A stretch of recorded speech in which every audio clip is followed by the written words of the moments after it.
Hello everybody and welcome to another Genshin Impact livestream. Hope you're having a wonderful Thursday. Hello Sayonara, hope you're having a great day. I'll be coming better to watch my livestream. It's so cold here. when I finished work and came down here to my room, it was 17 degrees Celsius. It has warmed up to 18 since, which is slightly better I guess, but it's still very cold. Okay, hello Liben. Let's insta check what box I have. Dendro. Not the worst. In some ways the worst though. In terms of resin efficiency, it's the worst. There is a marvelous merchandise event spreadsheet thingy from the I have this from the official Genshin Discord, and I do have people posting boxes here. Let's see if this Electro one is available right now. Oh, you got Electro as well. If you're in game, I could join you, but you are not. Let's see if this person's available. I failed to copy the UID.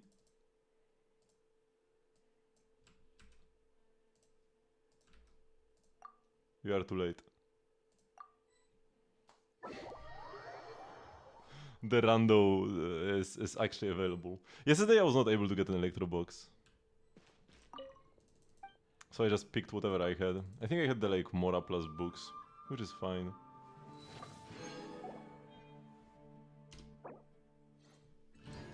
Thanks. And we go back.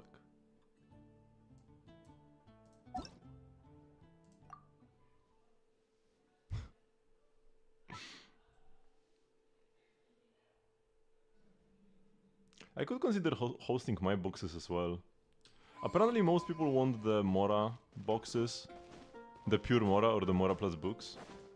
Or the books only. Are they like books only or Mora only?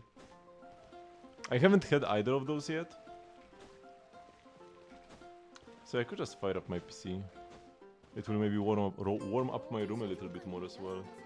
If it happens tomorrow when I'm at work.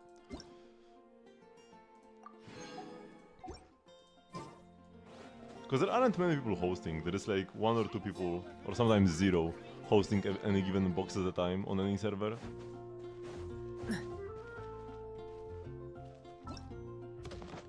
Okay, so merchandise has been done. Mega box is coming tomorrow. Also tomorrow. No, not this. Temper thyself and journey far. Week 6 out of 8. I think because I was talking about how I could like wait 10 days before picking. Before pulling Columbina, so that I don't risk getting like a Tinari or something. What I might do instead is just pull the Columbina day 1. It's like 150-50.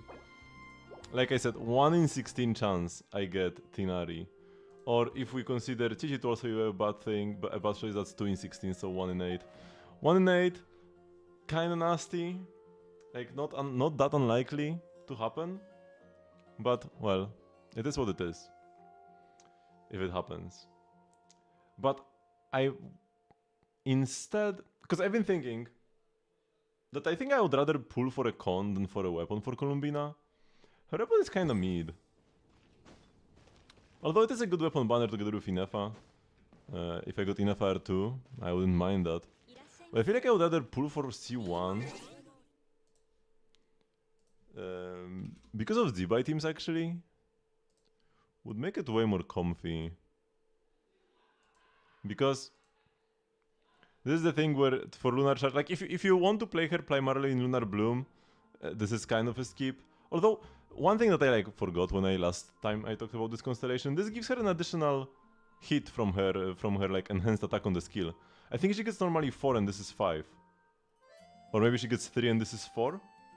Either way, I think it's like 25% more damage from the, like, I mean, it's not 25% more skill damage in total, because it's just the special proc, but the proc is the most damage, because that's the lunar hit, right? And the elevation isn't terrible, but yeah, so this lunar crystallized shield. The thing is, in my Zibai team, I'm gonna play her, Zibai, Columbina, and then ideally I would want to play C6 Iluga if I can get him, and Chiori. The issue with that team is that it's sustainless. And yeah, this could be a sustain. This could be a sustain option. This is like the C1 Lauma of Columbina constellations. Yeah, Inefa is good, but Inefa is with flames for me. Unless the Conan is like aggressively anti-flames. But if the Conan is aggressively anti-flames, it's like gonna be anti-Inefa as well. How did the gamer? Okay, let's start doing dailies. I also need to start drinking my tea to warm up a bit, because I'm so cold, man. Oh, that tastes pretty good though. Cause yeah. Look at this. This is my thermometer. Like an hour ago. 17 degrees Celsius indoors. This is pretty cold.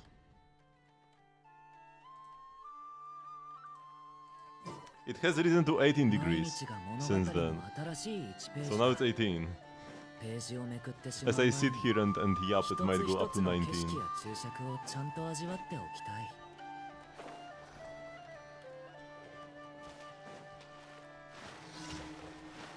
Hello, Mr. Harbingers.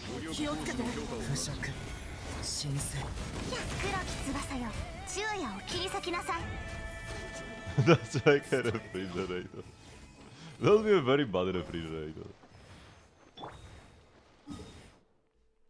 Let's get the flowers.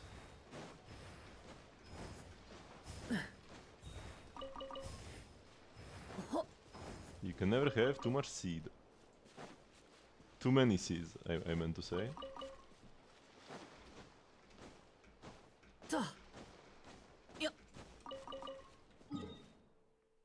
Oh, we can just walk up there. There is not really any faster way to reach that point by teleporting. I could have become a Kuhenki to be a bit faster, or we could have we could have tried to find an enemy and then start running with Yahoda. Oh, the Yahoda movement tech. Let's do this. There's an enemy here, so first we need to apply an element to them, because it doesn't work if the enemies are not applied with an element. And then we start running, and we go. Let's go, Yahoda run! Oh, this is so good. She actually runs for quite a while.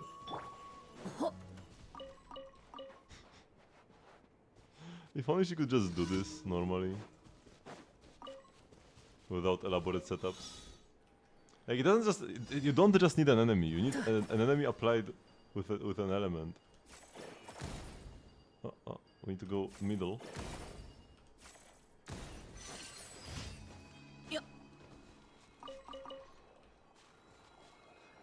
Okay, we capped out on the Lakaberry seeds. Lovely.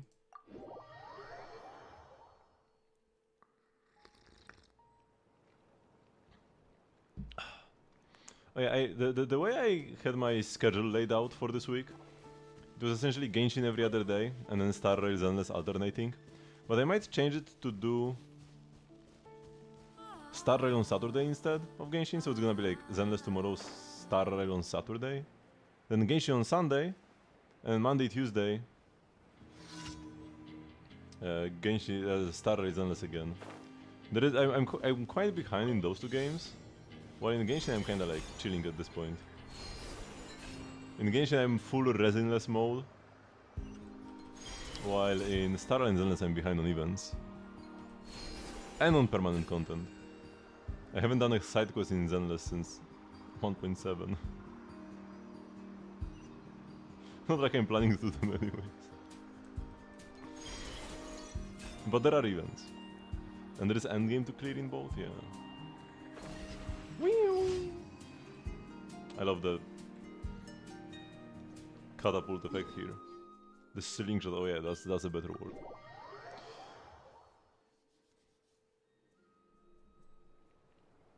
Gotta warm my hands up a bit as well.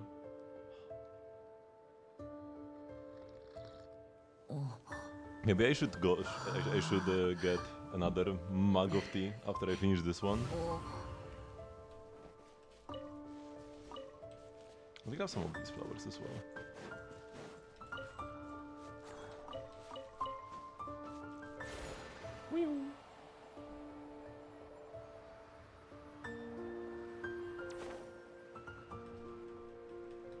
Oh yeah, one thing I could do. Do I still have any unfinished Imaginarium Theater thingies? The Echo trials? There might be something. I think there's the Yelan trial that I tried to do but failed. My Yelan was just not Yelaning enough. Ouch. Ouch. I'm actually supposed to destroy the towers.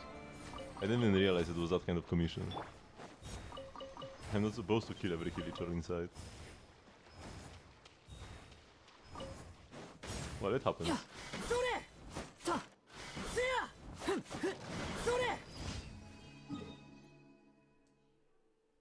Okay, that's it for the dailies. We can go to our good old Catherine. I wonder if when Sandrone comes out, if her exploration passive is gonna be something Catherine related. Maybe Sandrone will have the ability to like accept your commissions at any moment. Like you will just switch to Sandrone. And then like if you hold her skill or something, you just get the Primogems for your daily commissions. If they are done already or something like that. Or maybe she would summon, oh yeah, because she would summon a robot. And you could talk to the robot in the overworld. Yeah. That's how it would work. This would actually be kind of clean, right? So you summon the robot, and if you are in combat, the robot just fights, and it's not interactable. But in the overworld, you could talk to the robot, and there would be some like just regular dialogue, but there would be commission thingies as well. Hire Mihoyo. Let's go to the pot. Why are there so few things in this corner? Shouldn't there be more text here?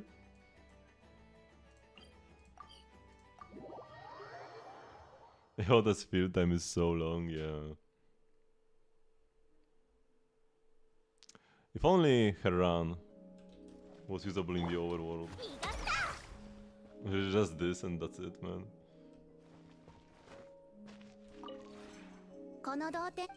The worlds of both worlds. She has a super long run, but she can only use it in combat, and she can't make it shorter.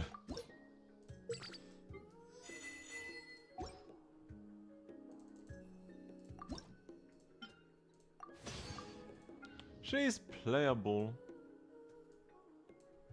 but almost never optimal, even at C6, even though the buffs are good. Owned one. So this one you can use next week to just farm like some Columbina boss or whatever. Yeah, we should still save it for next week then. And then next week I can claim... I can claim my theater reward, right? And then that will be used on the Stygian ley line to farm the new sets, and I will also use most of my fragiles. I managed to build up a respectable 34 fragiles since Luna 1, because that's when in Luna 1 I spent 90 fragiles, I was left with like 5-ish. So yeah, we got like 30 fragiles in what, 3 patches? 10 fragiles per patch.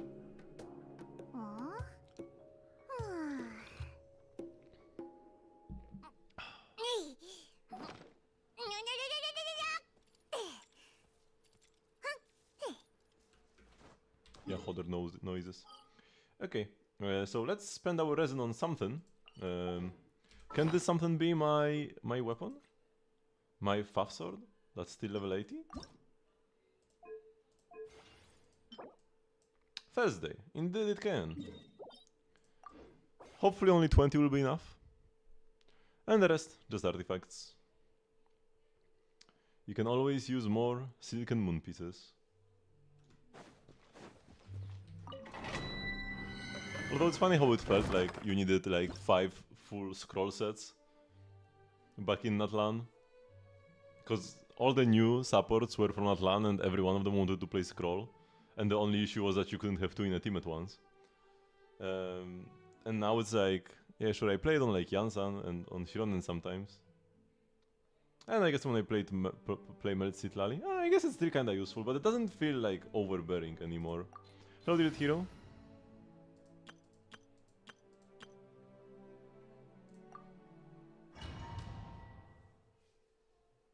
It kinda felt like I would never have enough, seeing the scroll pieces.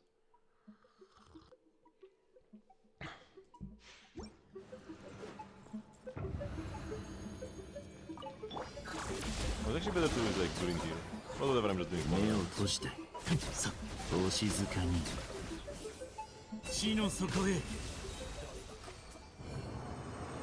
Was your new mic and headset this morning very nice?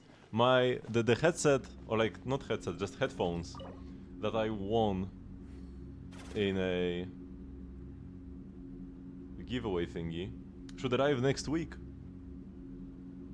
So yeah, 20 resin should be enough, I imagine, if I get lucky. Owned 5, craftable 2.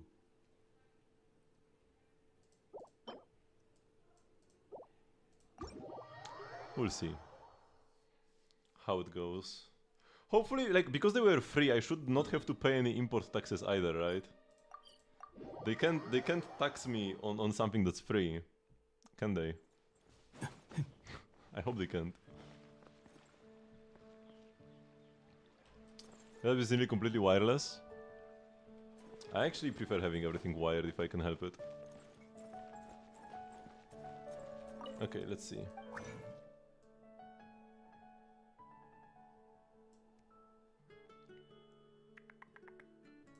Oh, I can just craft one. Wait, what? Oh yeah, okay, I did need the purple. Because I did get a purple mat, right? Wait, did I? Wait, did I even need this at all? This 20 resin spend? Whatever, this will be useful for Varka's weapon for sure.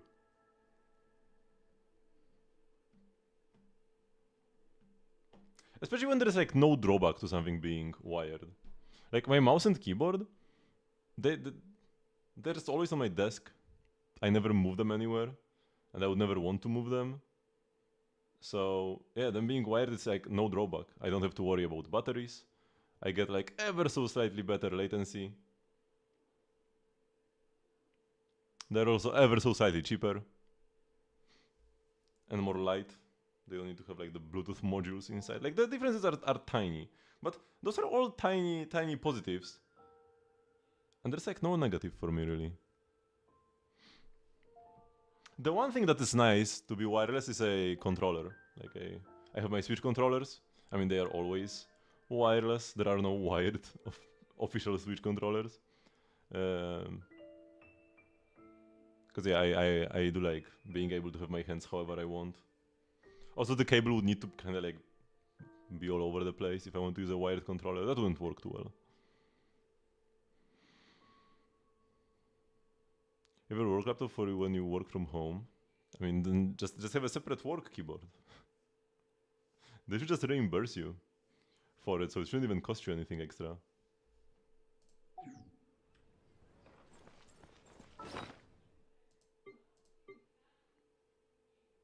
But I guess that depends on the company specifics. Okay, let's level up the Fav Sword. Finally, level 90 Fav Sword.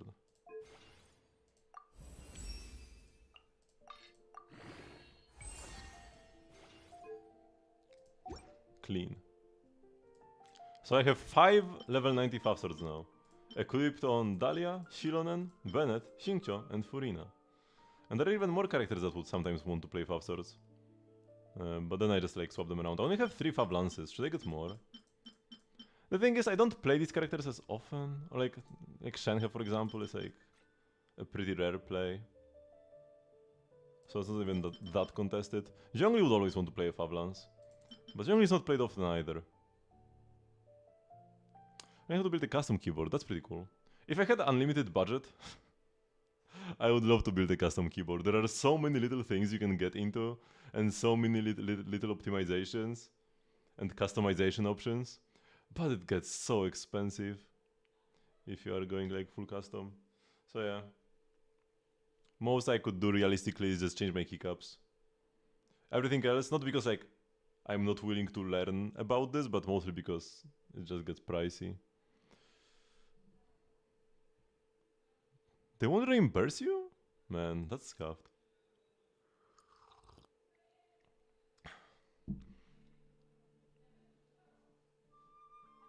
I think my layout is called TKL. Is that right? Yes. So I have a arrow keys and the like home, insert, page up, page down buttons on the right, but no numpad. I never use numpads, but I often use home and page up, page down. So yeah, that's the perfect size for me. I don't mind it when the keyboard is a bit bigger, but I wouldn't really enjoy a smaller one all too much. I mean, if I got a great deal on a smaller keyboard, when I was building a PC for my sister, she was like adamant that she wanted a full-sized keyboard, but I found an amazing deal. Oh yeah, because she also wanted a low-profile mechanical keyboard. So like options are fairly limited in that with those constraints, and I found like an amazing deal on a smaller one. It might even not have had it might have been even smaller than mine. But I was like, yeah, this keyboard, this is such a good keyboard, and it's so cheap right now. I will just take it from you, or maybe resell it later at a higher price if you don't like it. And she was like, okay, sure, fine. And she actually loves it now. She got used to it.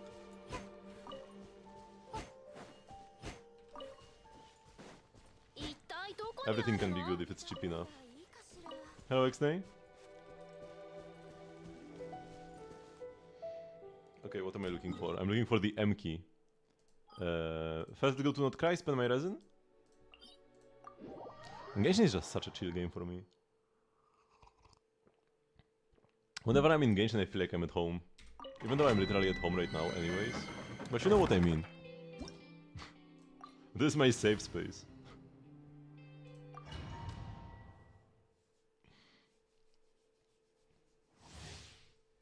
The next thing I would like to purchase is like a new monitor. I feel like it's high time I upgrade. Although I don't need it. I'm fine with my current one. Oh yeah, I was supposed to buy lights so that you can actually see me in the camera and not just a vague blur that may or may not resemble a person. Yeah, that's something that I actually kinda need to buy. I also wanted to buy like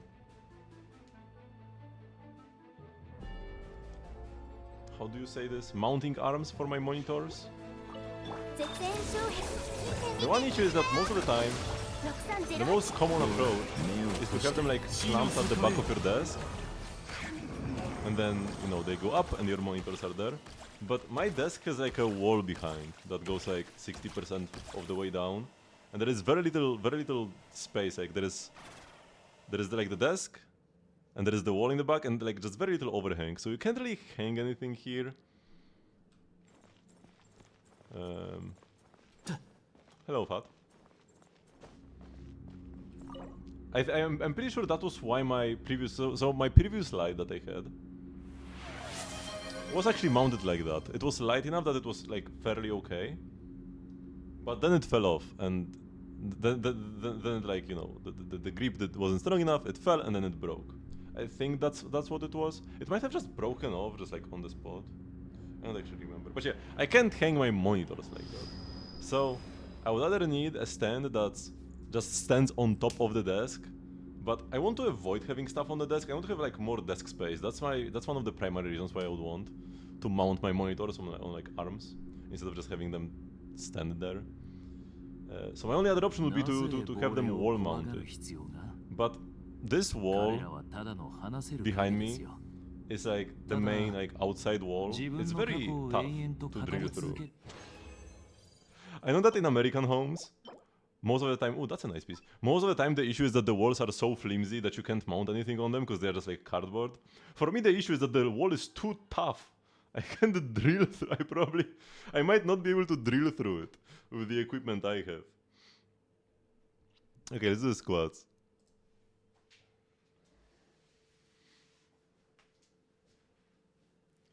One, 2, 3, 4, and 5. So that's why I've been kind of putting it off.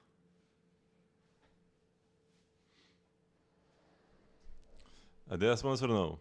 This was just the like sweatshirt plus sweatpants combo that was discounted at the store.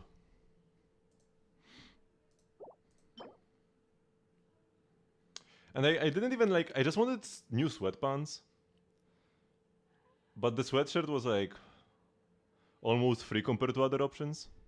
I was like, yeah, okay, sure, I probably won't wear it, but might as well buy this. And now I'm very glad that I have this hoodie, sweatshirt, whatever you call this. Cause yeah, it's 17 degrees in my room.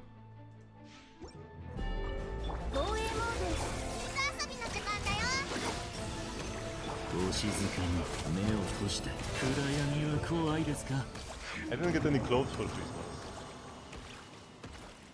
I got a Lego Wally set instead. Look how cute he is though. Nah, that's good RNG. I would not trade this Wally for a hoodie.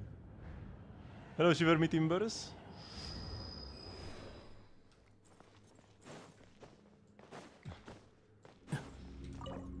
Let's use this 20 leftover resin here.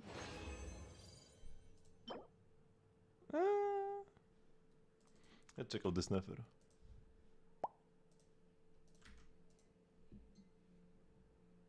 And there is also Eve. Like, it's not just Wally. There's also Eve, but I still haven't finished her. So like when I got the set, I just got right to building. And I built Wally on the first day, and then started building Eve on the second day. But then I didn't have time for it for a couple days, and now it's been very hard to like get back to it for me. I'm like this with a lot of things, you know? Once I take even the smallest break, I just stop completely.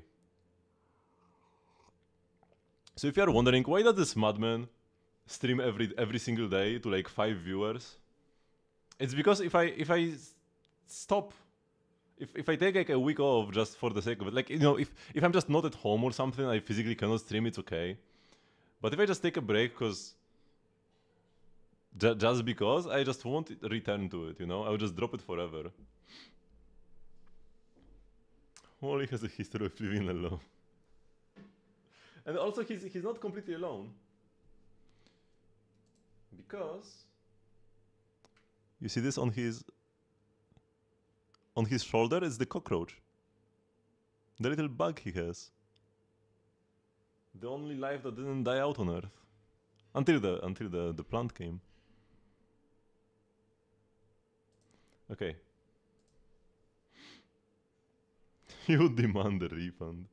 Okay. Level 90 for Nefer literally doesn't matter. She does not scale with levels at all. You do need Ascensions, but a level 80 Nefer and level 100 Nefer deal the same damage. Because what you get for leveling is like a better defense multiplier. So enemy defense lowers your damage less if you're at a higher level. And then you also get more base stats, HP, attack, defense. But Nefer already ignores all defense anyways, so the defense multiplier doesn't help her. And she doesn't scale with HP, attack, nor defense. So this doesn't help her either. She becomes a bit more tanky, I guess. So like level 90 is not like the worst. But she is the worst character to level to 100, I'm pretty sure. The worst DPS at the very least.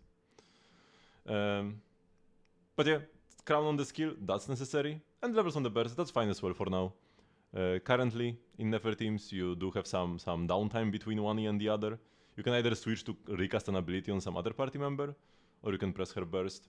With Columbina, you will not have the downtime, because Columbina allows you to bank up to 6 Verdant Dew. And now you want to use 3 on Lauma anyways, so Lauma consumes 3 and then you have 3 for Nefer, but the fact that you can overcap up to 6 means that you already start generating the 4th one, even though you just spent 3. So by the time you switch to Nefer, you will have like 4 of them. And then that like extra 1 will be enough to smoothly go 2 skills, and you will generate the other 2 as you do the first 4 charge attacks. So, burst will be unnecessary with Columbina in the team.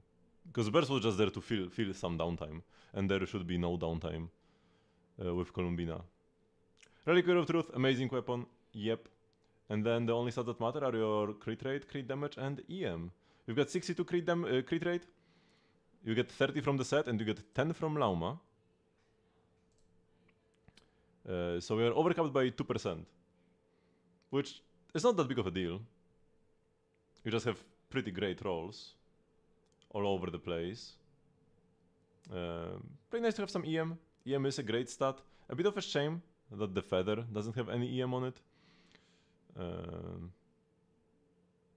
But it does have 4 rolls into crit. It's not like a bad feather, but you know, could be improved with an extra EM roll somewhere on top. But yeah, one on the hat, 2 on the flower, that's perfectly fine. EM and crit are almost just as good. So whenever you get a piece that rolls like 1 extra EM roll, but like 1 fewer crit roll, it can still be better if it just has more stats in total. And yeah, crit damage is super sick. 300 is a lot. And even a bit of ER. Like right now, you cast the burst, so that's okay. Next patch, a bit worse. But burst will still be castable sometimes. If the enemy is gonna become like invulnerable soon, or something. Because you can have your perfect planned out rotations, but then you fight the Baptist, who is like invulnerable to damage, or like not invulnerable, but highly resists all damage, like 80% of the time. And then being able to just go like through 6 E's plus a burst, or like 6 attacks plus a burst while he is in the down phase after you destroy all the shields, that can be pretty valuable. What's the weakest piece, in my opinion? This is a 3-liner, but it's okay. Also high rolls EM and crit damage. This is a 4-liner, but the ER rolls are kinda mid. So there's kinda like 2 subs down in a way, because you could have like 2 EM rolls extra. While this is just 1 roll down, because it could be a 4-liner instead. The Suns don't have as many total stats. And you did kinda low roll. It's still good for EM Suns, especially because crit is the only stat you can roll into that's worth anything here. But there is quite a lot of potential to get a better piece, right? You could have 2 extra crit rolls on this, and just higher rolls in general, because these are pretty low. Goblet, it's actually like exactly the same, just with slightly higher rolls than the Suns, and it's an off-piece. So being an off-piece makes it a bit weaker then. But the higher rolls are actually quite a bit better. It's probably like 1 extra roll, like 1 extra roll worth of stats on this goblet because you just rolled higher. And the hat is actually pretty amazing. For a hat. Yeah, it's got like the same roll value as this off-piece here. But it's an onset.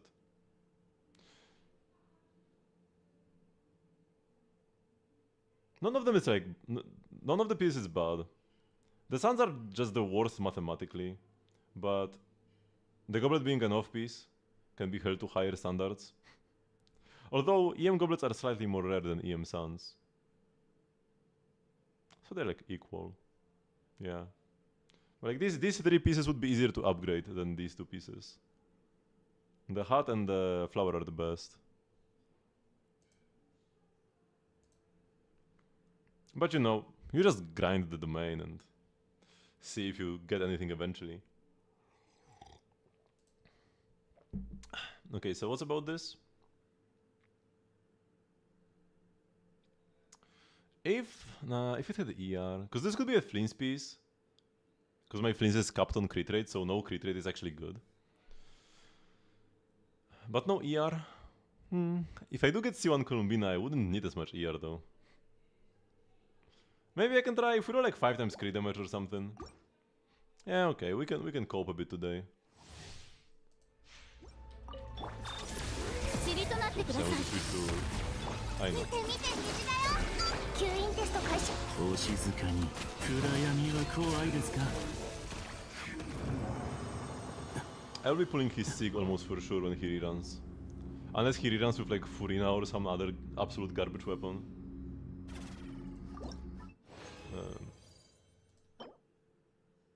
But I hope he won't. His first weapon banner was already bad, right? Was it? Was it actually Furina that was with him on the banner? Might have been. 絶縁障壁。水遊びの時間だよ。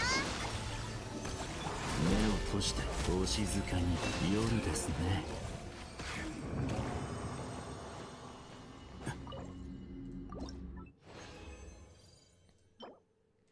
So it probably won't be on the second banner, but there are characters who like run with somebody on their first run and then rerun in the same configuration. I don't remember who it happened to, but I do remember that it happened. Crit rate EM. That's actually fairly nice. Those are the only two stats you care about on some characters. What's this Monamonte and Molani team? Song of Days Past. The healing one, because you play Prototype Amber. And you actually buff your Molani the most by playing Prototype Amber with the heal buff set. It's real. No joke. Because like, what else would you play? ほら死の底へ Maybe like you could go Instructors? But you might need quite a lot of ER on the Mona. Not sure if that would work out. Also, I'm not sure how it would work out with buff uptime. Or if your Mona even gets reactions.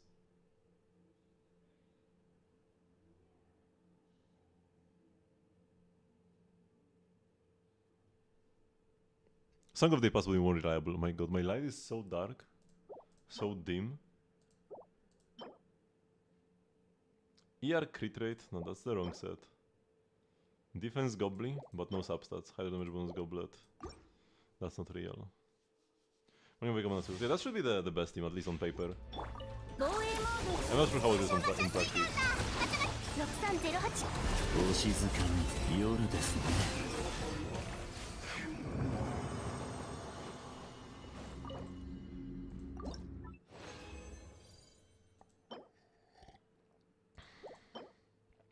Defense EM crit rate? That's fairly nice, actually.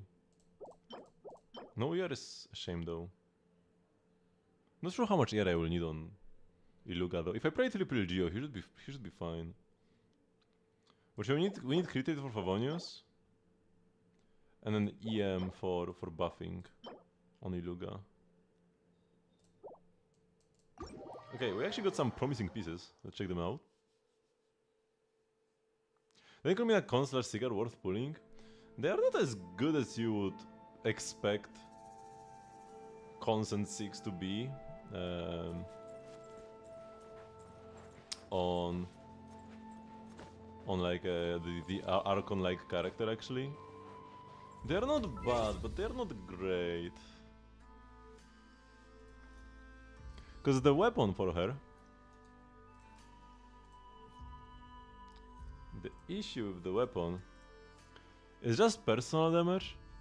It does give you some energy generation, 14 energy, which is pretty nice, although it is less energy than the Prototype Amber would give you. And then yeah, the damage stats are good, 10% HP, 14% extra HP, 60% crit damage from lunar reactions. And then it's low base attack 88 crit damage. So like, it's nice, but Prototype Amber exists, and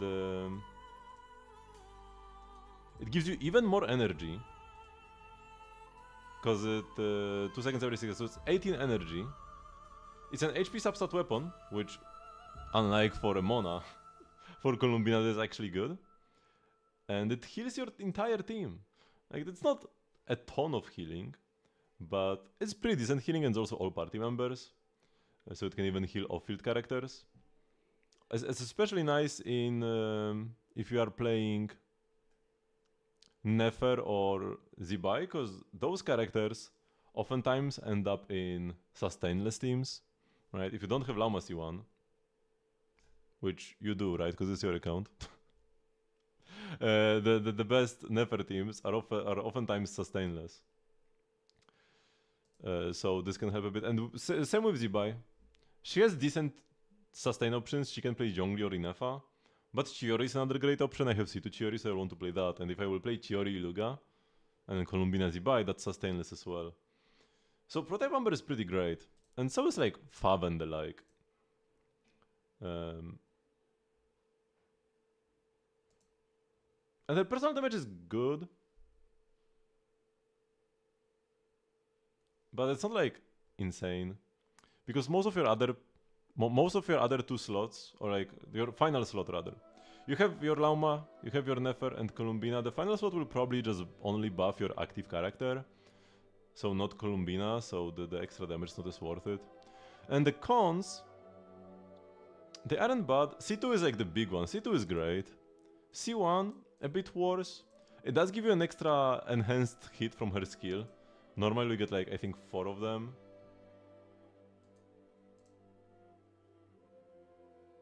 It doesn't say how fast you generate the gravity, does it? I think you get like 4 hits from the skill. This gives you an extra one, so that's 5. That's pretty nice. And then you get like a buff depending on which team you play. In Lunar Charge you get energy. That's like the most straightforward, decent buff. Flames might have some higher ER requirements. With this they are lower. Easy clap. Lunar Bloom, resistance to interruption. Worthless garbage. Lunar Crystallize gives a shield. That's like a strictly better version of the Lunar Bloom buff, by the way. Kind of funny how they did this. This is also not a damage increase, but at least this is a sustain option. Like actually, it's actually a pretty decent shield as well. So, in Zibai teams, not bad. Especially if you end up in a shieldless, sustainless variant. Although I guess this synergizes better when you pull Sig as well, because if you don't pull Sig, you might just play Prototype Amber. And then you have the healing, but the healing is pretty minor. So like the healing can go well with the shield still. And 1.5% elevation, not bad, but it's just 1.5. C2 is way bigger. You once again get an extra gravity hit, because here you just get an extra hit when you cast the skill. Here you get higher gravity accumulation rate, which also leads to 1 extra hit of the skill. 40% HP is just a lot of HP. And then you once again get buffs depending on your lunar reaction. But this time they're actually straight up stat buffs. Attack, defense, or EM. Only active character though. So this one does not synergize well with the Sig. Because you pull Sig to deal more damage on Columbina, but then C2 only buffs your on-fielder. I guess you do get the 40 HP though, so there is that. And then 7% elevation is actually quite a lot. Elevation is just a unique damage bonus. So it's like an undiluted damage bonus. Unless you own C6, Lauma, Nefer, or Fleens, you have 0% elevation by default. And then elevation, yeah, only comes... So far it has only come from C6 constellations of the limited Not Cry 5 stars. Right now they come from every Columbina constellation. Anahida has Prototype Amber in the team, which give her as a replacement if Columbina takes the Amber.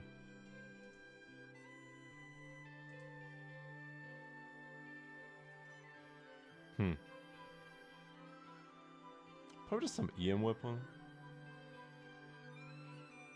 If you don't have any like 5 stars like 1000 floating dreams.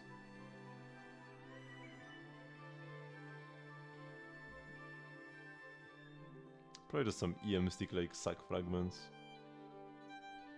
You're gonna take a shower. Wanna watch? No thank you.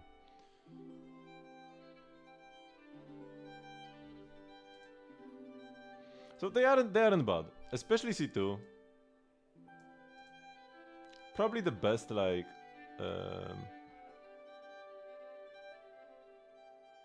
I mean the best value per cost is just C0R0 Columbina, but if you want to invest into her more, I feel like C2R0 is probably best. Should be better than C1 or 1.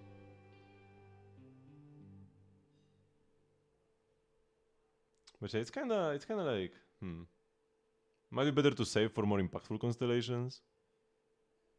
Like if you want to improve your Nefer team, just pull C1 Nefer on a rerun. That one is kinda stacked. C2 Nefer is probably also better than any Columbina cons could be. Also, Lauma C2 is huge. Lauma C1 is worthless garbage. I mean, it allows you to play Sustainless easier. But if you have Prototype Amber already, it's not that big of a deal. But Lauma C2 is super big. Yeah, that one is great. Because probably more than half of the team's damage in a Lunar Bloom team comes from Lauma's burst quills. And this buffs Lauma burst quills. So yeah, if instead of pulling Columbina C2, if you just pull Nefer C1 and Lauma C2, you would probably be better off then. The Lauma quills are actually so strong that it can be better to play like 2-piece EM, kinda like you have here on Lauma, than a buffing set. Because if you play like Deepwood on her or Night Sky, like you want to have those sets in your team still, but it's better to just put them on your other characters. Like yeah, Deepwood on one, Sky on another, and then Lauma just on 2-piece EM. And that's better than if she played like some cope set, or if you wanted to play like a damage set on somebody and support set on her. Now in your current setup, she definitely should have 4-piece Knight, because you don't have 4-piece Knight on anybody, which is a huge oversight. You probably must have forgot, right? Because 120 EM is enormous. I mean Silken Moon. I'm not sure if I said Silken Moon, but yeah. I will throw it on Columbina. Okay, sure. Because yeah, normally Aino would play it here. You would only play Instructors on Aino if the other two sets were already on the other two characters. But yeah, EM on Lama is so good that it could be better to just like, instead of playing Instructors Aino, it could be better to play Silken Moon Aino and just 2-piece Lama. Because EM on Lama is so valuable. You also want all the EM subs you can get on her. And it's even more so with Columbina, because you can then hold her E, get more stacks. Columbina consumes some of the stacks. But yeah, Lauma C2 should be the biggest single upgrade you can get now.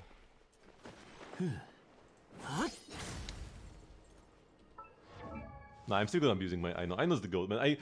People who doom post Aino or say that she's useless, I just do not understand. How can you say that a character who's best in slot in 3 of the best teams, I mean, soon 3, right now 2. She's best in slot in 2 of the best teams in the game. 2 teams that are like undoubtedly top 5. She's the best character in them by quite a bit. How can you say that she's bad? Like, sure, none of the options in the Hydro slot are like amazing. We could definitely get a character like Columbina, who just like buffs everybody and is absolutely insanely broken. But Aino is the best option in some of the best teams, which objectively makes her a great character. And even without cons, even if she gets 0, because like without cons she has 0 buffs for the team. But she still has a reliable Hydro up on a short cooldown. And because she's not reliant on any sets, or like on any stats to do her thing, it's not like you need to build 1000 EM on her, like on Lama or whatever, to actually give good buffs. You can play whatever set you want on her. She can play Instructors, she can play Silken Moon, she can play Deepwood, she can play anything and doesn't hurt her performance at all. Aino's an amazing character.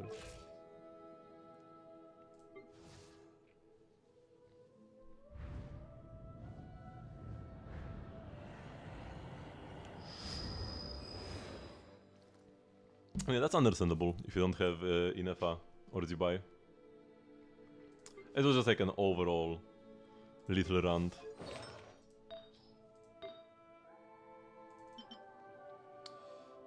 Okay, so... Yeah, my current piece is not all that great. I do have better pieces, like this one, 4-liner, 5 rolls into crit and attack. Or this one, which has 4 good stats. Or even this one for crit damage 1 EM. But the issue with those pieces is that they have crit rate. I mean, this one doesn't. But this is on Nefer, like she kinda deserves it. So I can't play them on my Flinch who's crit rate capped until I pull for his Sig. So let's check this one out. We just need to dodge the HP percent, or if we dodge the attack percent, maybe this could be a DPS Columbina piece one day. If we get like a Lunar Bloom Shield boss, I could just play DPS Columbina instead of playing Nefer, but I would probably just play the Nefer, might as well, because I already have her. Oi oi oi, that's the worst option. Okay, yeah. Do we just throw? It didn't have crit rate or ER. Yeah, that's the worst timeline. Rolling either one of HP or attack was good, but rolling both just ends the piece, especially because we have other good options. Even this. Yeah, this is like a potential way this could have rolled. 4 attack, 1 EM, and I don't play this anyways. I'm not sure if I ever optimize my fleens, or if just the artifacts are vibes based. This might just be a vibes based build, so this could be better. Or maybe I needed the ER. Might have been that way. This piece is pretty much perfect. 5 rolls into 4 good stats. So there isn't much point in leveling this one, but maybe we high roll so much it gets 50 crit value. It's probably almost impossible at this point because you have mid high and mid low. You kinda need to high roll almost every single time. But hey, you'll never know if you don't try. 3.5? Oh, this is 5.4 though. And the attack roll is high though. It's 5.8? Is that the highest? I never remember the attack rolls. I think 5.8 is the highest. Is that the case? I should remember the attack rolls.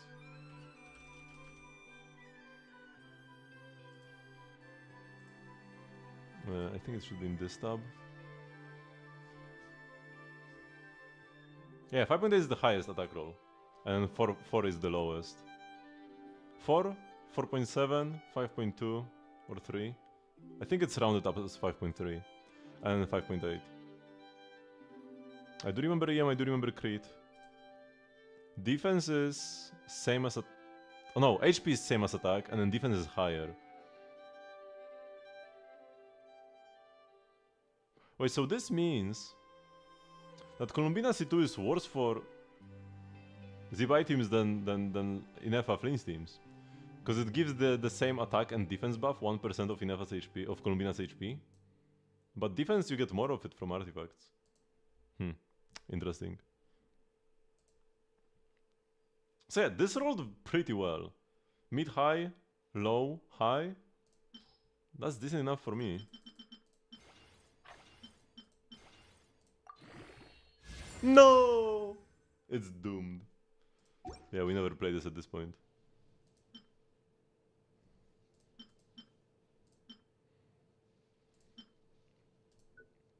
Because this one rolled pretty low, right? We've got 3 crit damage rolls. And it's 20%. So this is like...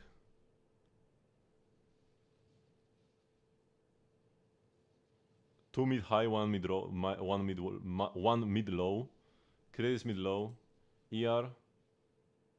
That's 5.5. Which is... 1 mid low, 1 mid high. It's not terrible. This one is just like very mid. And then this is 3 attack rolls, 14.6. This is probably also like mid low on average. It's not a bad piece at all. This one just goes to the trash. This new one. We already have better options. This one high rolls twice into crit damage. 3 EM to crit rate. If I ever needed more crit rate on Nefer. Okay, any Sandies? Those are attack percent Sands that I froze for some reason. I guess if I didn't want the crit rate. If we roll 4 times crit damage on this, it can be something. I froze it in the past, so let's believe in past poly. Maybe I had a hunch. Okay. This is mid high roll. So far so good. By the way, apparently they are gonna add this same like substat preview feature to Star Rail next patch. High roll. So I will be able to see the final stat without having to upgrade the piece to +3. Kinda huge. Flat attack at this point. So do I, like, at best it can be 3 crit damage rolls. Should be better than this. And like ER over crit rate. I do have this piece and also this piece. These are like perfect attack stunts. Unless I don't need ER. If I pull Sig and Columbina C1 potentially, probably not though. But if I just get Sig, I will not need this ER. So then this piece won't be as good then. We still have this though. But I can't switch to all crit rate pieces. I can switch to a flower with more crit rate and maybe like one more piece with more crit rate, but I can't just go full crit rate on my build. Flame still overcaps pretty easily. Yeah, my Star Rail relics are... there is just such a mess in my inventory. My least well managed relic inventory, or just like equipment inventory across all the Hoyo games.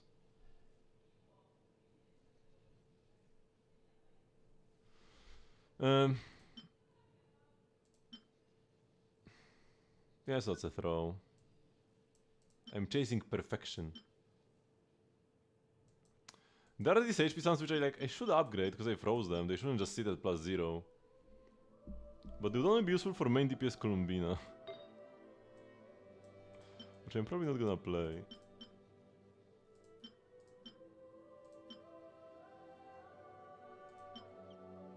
Defense go with crit damage, EM, ER, and flat death. This is not bad. If you can roll crit damage. For Zibai, of course. Let's go +16, I believe. Yo! We dodged flat death. That's fairly decent. Yeah. It's better than the one that just rolled twice crit rate and that was it.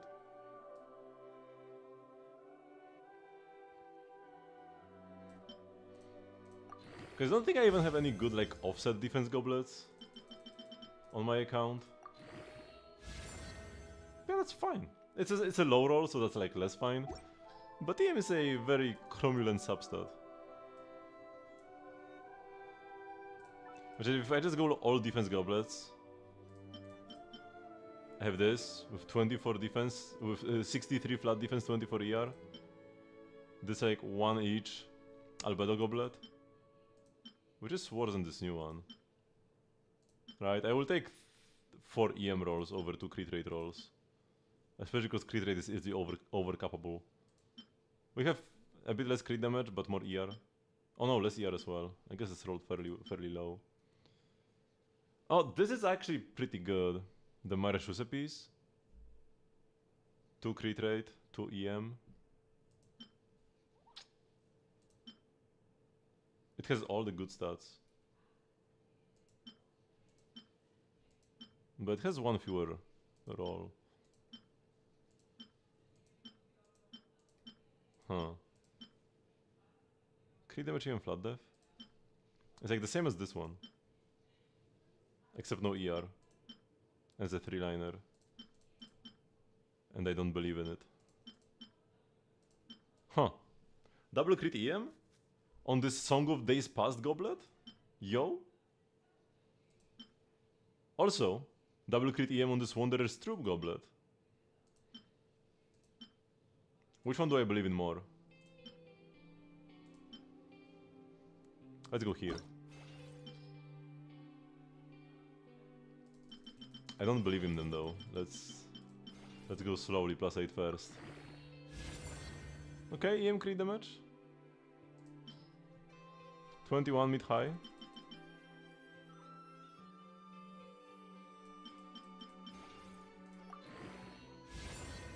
Yeah, that's kind of dead. At this point, I would rather play like the albedo piece probably, right? Like at the best it rolls into crit rate or damage, and it's the same as the albedo piece. I guess it doesn't have EM, but this has EM, right? Yeah. Kinda dead. Let's check the other one. Unless I wanted to play this as an onset. Is ever an onset Songs of Day Past goblet? Defense goblet? Songs of Day Past Shilonen? Max healing value? Yeah, no, screw that. I'll just throw it in here. high roll crit damage and the low roll EM. The crit damage matters more. So we're happy to see the high roll there. Okay. This was 5.4, this was a low roll. It just rounded up a bit. Unfortunate. Still decent, still like a mid-high roll on average. 2 high rolls, 1 low roll. It's on average a mid-high roll. Oh no, I want to go slowly. If this rolls crit now, it's the play for sure for my Z-buy.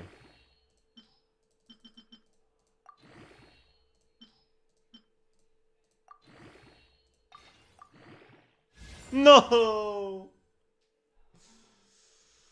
Oh, it had to roll like that, man. The only bad roll.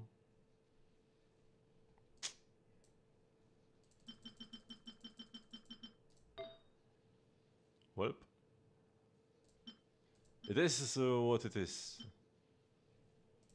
Do I have any hats with like defense on them?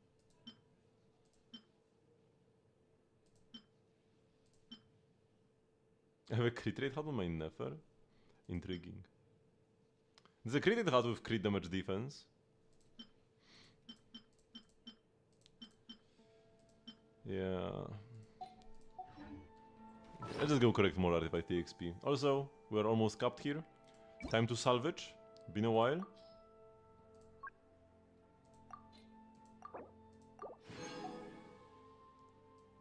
I wonder if I maybe had any potential instructor's pieces that I shouldn't have thrown out. But whatever. I guess I should take a look through my 4 stars quickly before I destroy them every single time. I try to take a look, but sometimes you get instructors from like mob drops, right? Is that one of the possible mob drops? You can't really like check those out unless you go look for them in your inventory. But we will be getting instructors from the new domain.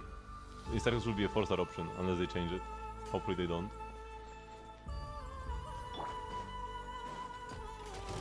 I could actually be willing to farm for it.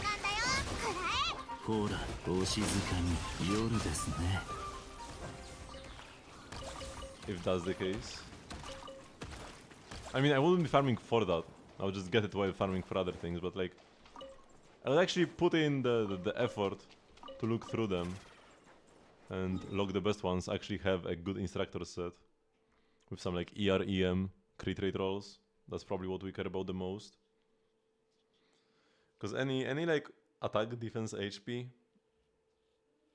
all of those stats are kinda not gonna be too worth it no matter what character you play instructors on.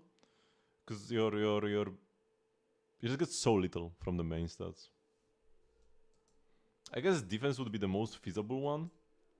Because Flower Feather give you attack and HP. The other way around, though. So by playing 4 stars you lose a bunch. Especially because you'll never be playing a 5-star Feather. Because you can have one 5-star off piece. Well, that's gonna be either your ER sounds or your crit rate hat.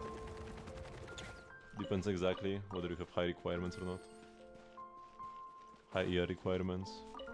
If they are high, you play ER sounds. If they are low, you play a crit rate hat for your Favonius proc chance.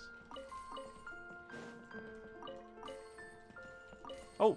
It almost fell down, but I grabbed it in time.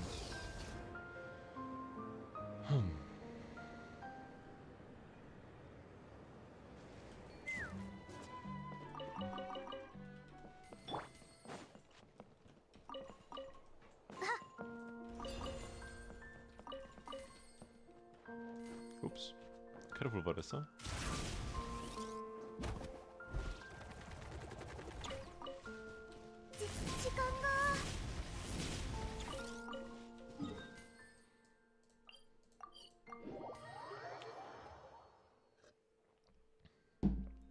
There should be some like... I mean, there shouldn't be, but... Would be funny but annoying if there was like a speed limit in cities. Or like, sure, in the like, if you're just out in the field, you can run however fast you want. But if you are in, let's say, Liyue Harbor, or in the city of Mondstadt, If you run too quickly, you would get like stopped by angry Paimon or something. Or Chevrus would jump out at you. If you're in Fontaine, they surely have some laws in Fontaine regarding speed of commute.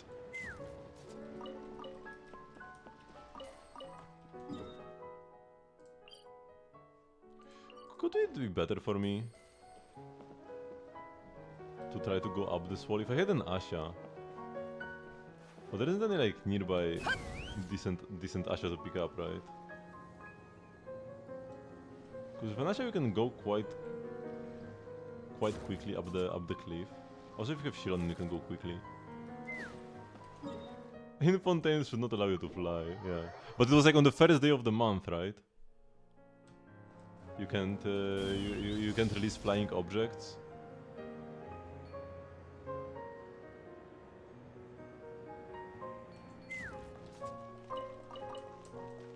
So only on the first of each month. Oops. You still a few classmates in Zenless, nice. One of them got really into it, lovely. With the new like guild feature, the outposts and the co-op, like right now we have a co-op event, but it's gonna be a permanent mode later on. They have already confirmed that the event is just like a test run of co-op. It's actually like worth it to have friends who are into Zenless. Before there were really like no social features at all in Zenless. Even the chat was so scuffed. They fixed it, but before this patch, when you were typing in the Zenless chat with somebody in game, you could only type a sentence at a time, like a one line of text, which was like 3 words. Anything longer, you would be like, nope, too long. So when I actually wanted to, when somebody asked me like a question in game and I wanted to reply, I would have to write like 3 words, enter, 3 words, enter, 3 words, enter. It was so horrible. But yeah, this is now fixed. You can actually send slightly longer messages now. I think he spawned around the Jane though.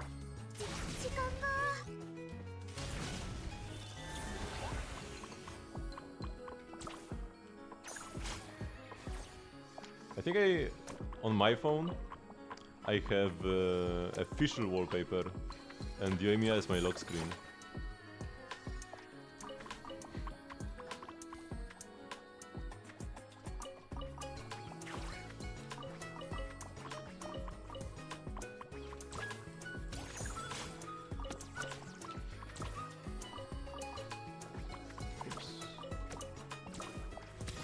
Oh, hello. What was that?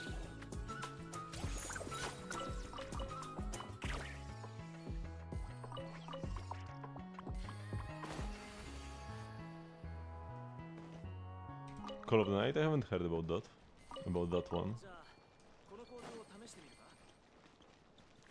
But yeah, when it comes to anime, I'm a bit of a boomer at this point. I was like really into anime 10 years ago. It's not like I dislike anime now. I still watch something from time to time, but I used to like watch everything that came out 10 years ago. Or even more than 10 years ago.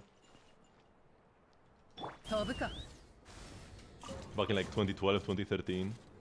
Those were seasons where I watched every single show that came out. I wouldn't like finish everything. I wouldn't finish every like yaoi anime that came out, but I would at least start every one of them.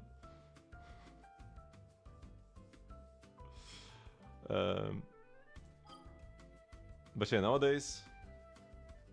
When was the last time I finished something?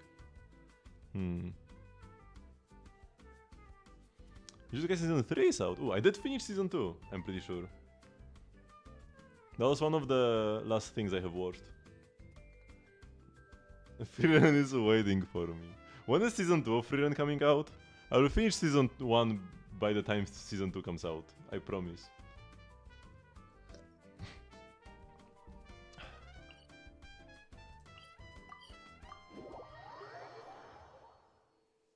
In a month?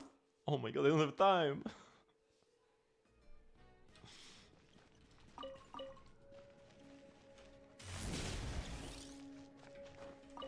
But yeah, recently I've been spending a lot of my free time. Next week? What? I've been spending a lot of my free time playing Shin Megami Tensei 5, but then...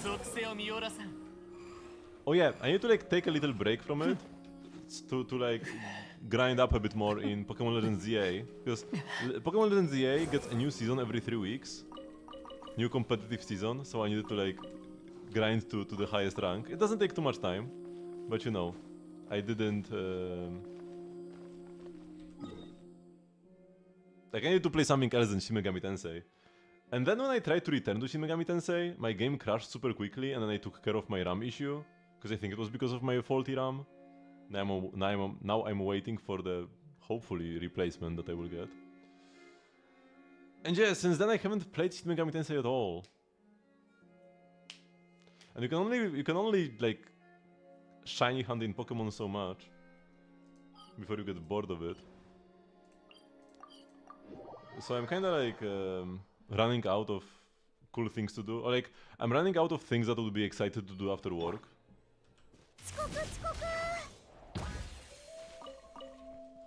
Outside of like the Hoyo games.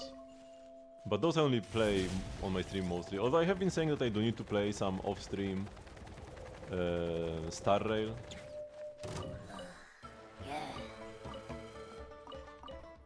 Because there are some work quests I need to finish, ideally, ASAP. So maybe I should do that.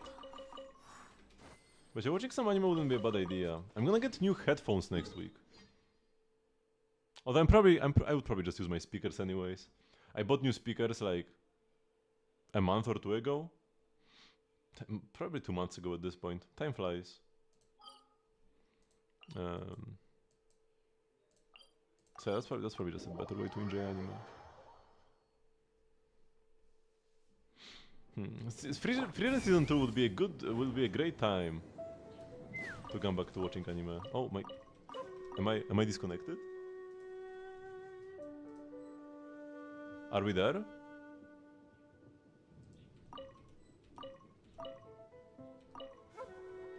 Hello?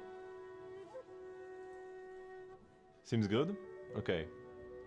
Because my carrots don't seem good. My game is not doing so well.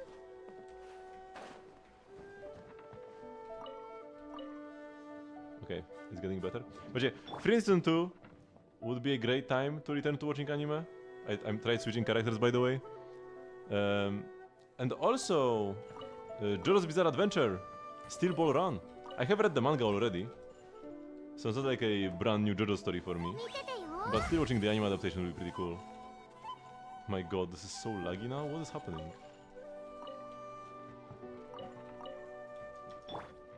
And I haven't watched Stone Ocean either. So I would need to watch Stone Ocean first, and then Steel Ball Run.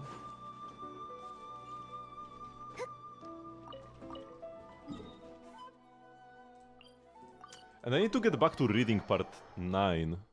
Because I watched everything until the end of part 5. Then I read part 6, 7 and 8. 8 I was still reading as it was ongoing. But then like finally finished it. And I started part 9, but there were only like 2 or 3 chapters back then. I wanted to switch to Chaska actually. To fly up here. And yeah, since then, it must have been like 3 years, or maybe even more since I last read part 9, sorry. So I need to get back to that as well.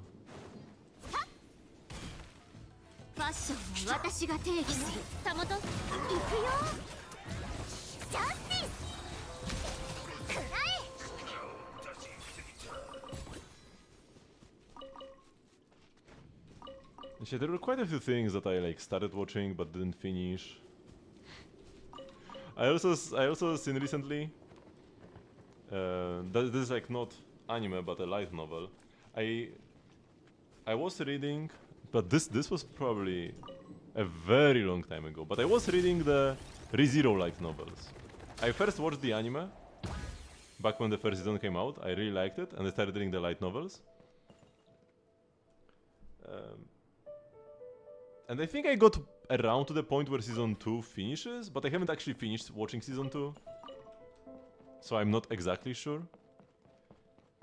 And recently I noticed a post from like a manga publisher, a Polish manga publisher, that they are releasing the 37th volume soon. So there is quite a lot to read there as well.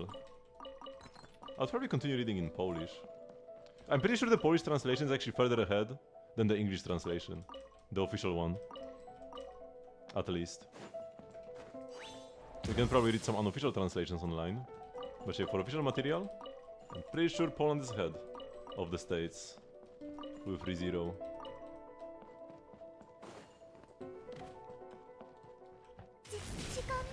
The Polish manga industry is actually like very solid.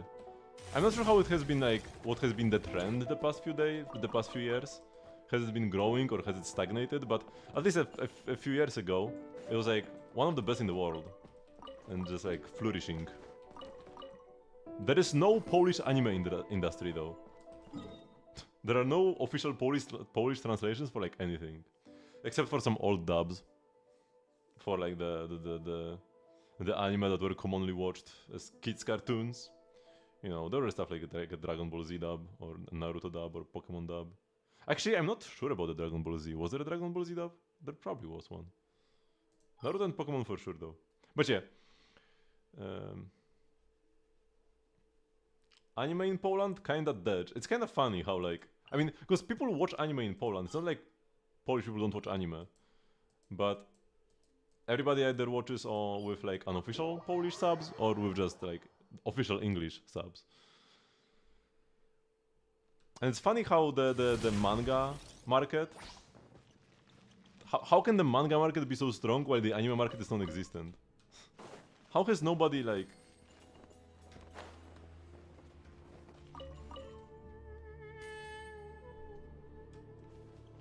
used this opportunity to make some money? You can get Polish subs. Actually, there is one way to get anime with official Polish subs, and that's Netflix. If something releases on Netflix and it's also licensed in Poland, it will have Polish subs.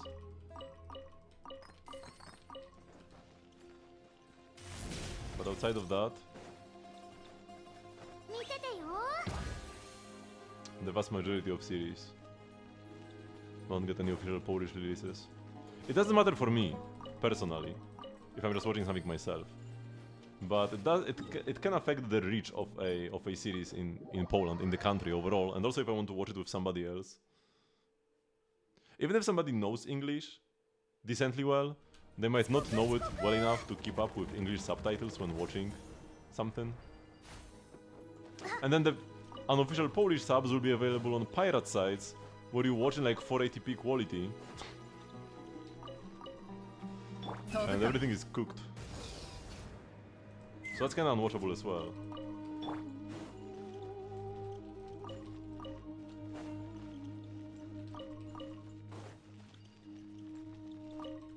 Okay, it seems my connection is fine-ish now, although it's still... My ping is still higher than it usually is. At 32 milliseconds, but that's like not a difference at all. I do have guests over right now, so maybe just the higher number of devices connected to the network, but I shouldn't really be affected much by it. As I am just connected with an Ethernet cable. But the network overall could be overloaded.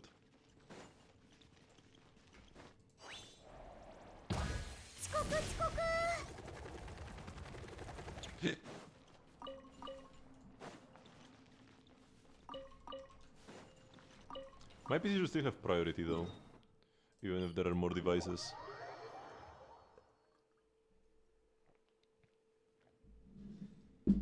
Although we actually have a fairly weird setup.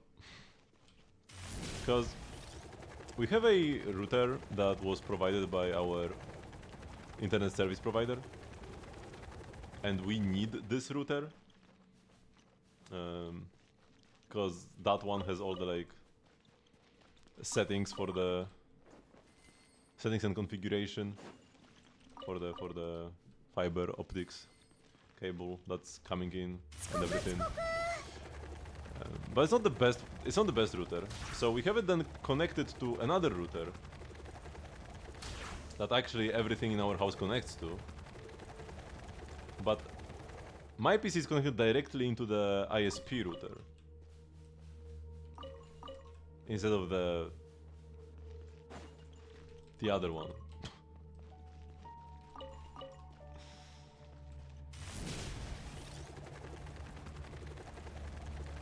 So I'm not quite sure how the routing is handled.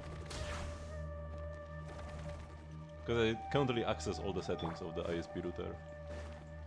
If you want to change something there, we need to like call them. I could just connect myself to our router, and then I can like select my PC as the most important device. But I would add like the tiniest bit of latency at the very least, because it will be one more hop on the way between the two routers.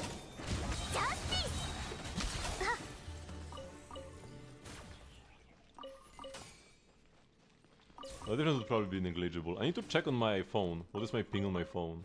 Because that connects to our home router, not the ISP one. Wi-Fi is turned off on the ISP router to just reduce the noise. Okay, so we are done with this. That means we are just gonna be rhythm gaming? Probably. Oh yeah, I wanted to check if I have anything to do in theater, the echo challenges. But I will rhythm game before that. But before that, I'll go take a bathroom break. I'll be back with some more Resinless content.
Okay, I am back. Hello, traveler. Sorry for the slightly longer break. Slightly longer. But yeah. We are back.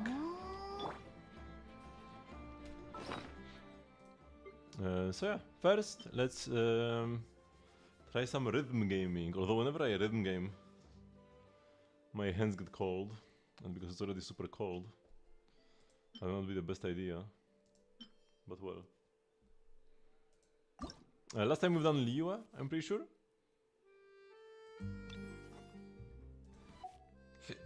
So it's time for some Inazuma. I want to say Sumeru, I forgot Inazuma. It's like, when I think about the third region, Sumeru comes to my mind because that's the 3.0 region. But Inazuma is the third region in 2.0 because we got two regions in 1.0.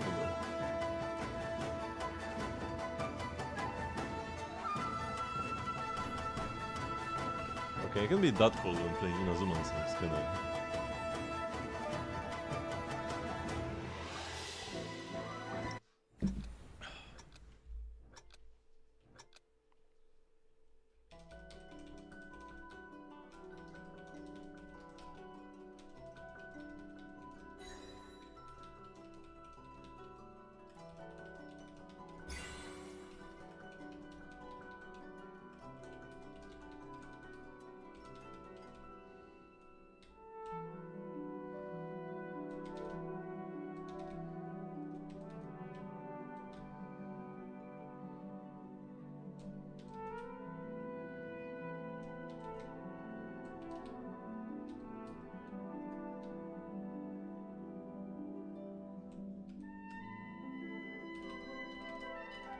Ah!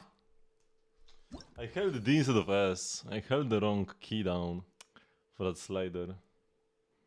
Man, this thing is gonna be hard to perfect.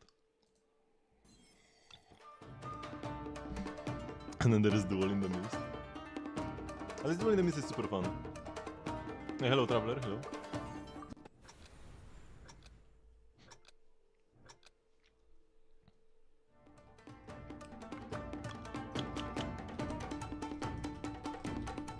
Oh my god. I already got it good, but that's fine. Miracle that I didn't lose.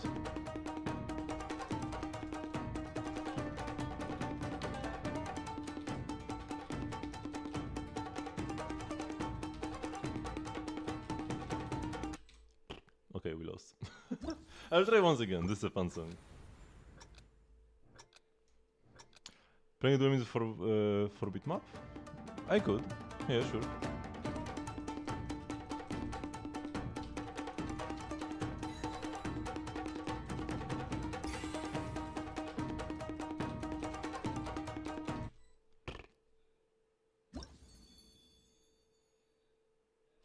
Okay, final try. I made it like the first time I tried with the modifiers.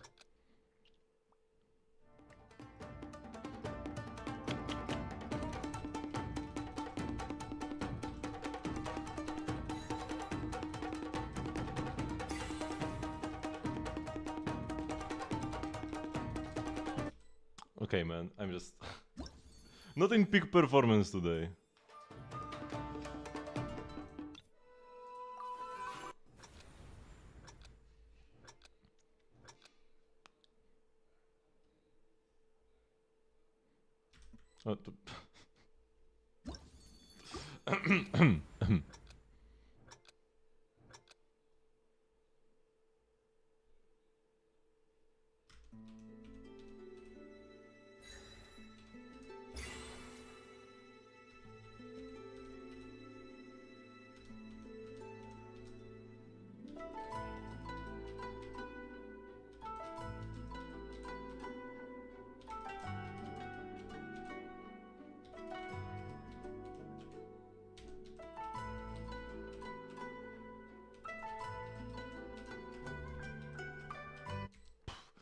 Man, I'm clicking the wrong fingers. I clicked L instead of the other one. I don't often make these mistakes. It wasn't like a mistiming, I just clicked the wrong key. Let's try your bitmap. I will turn off the specializations. And also go with a slightly slower note falling speed.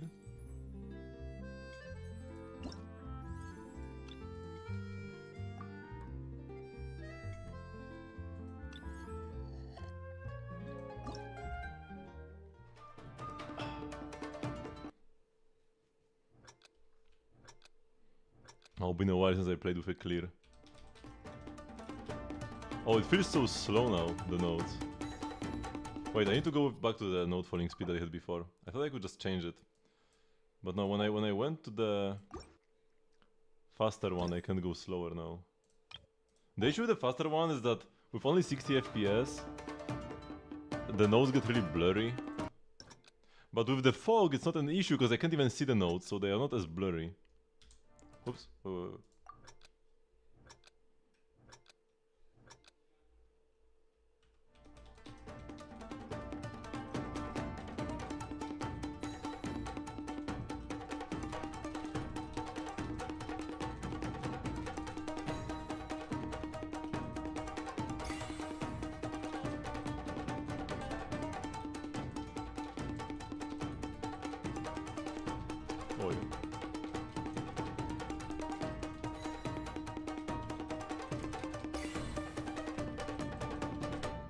What am I even doing?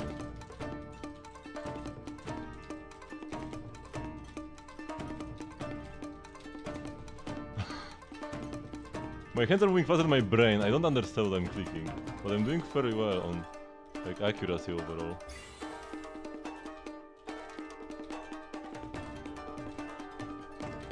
Ah, no!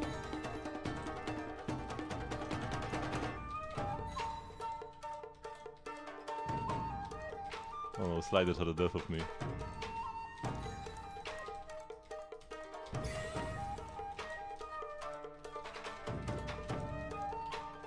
I need more brain power for sliders.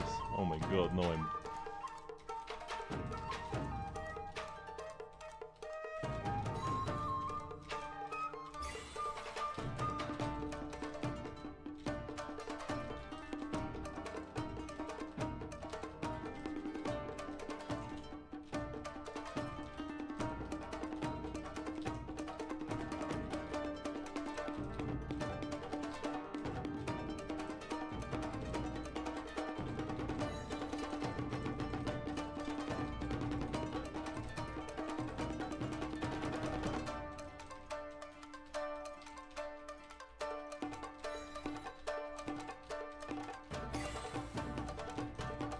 Ah, no, no, I lost the sauce, man.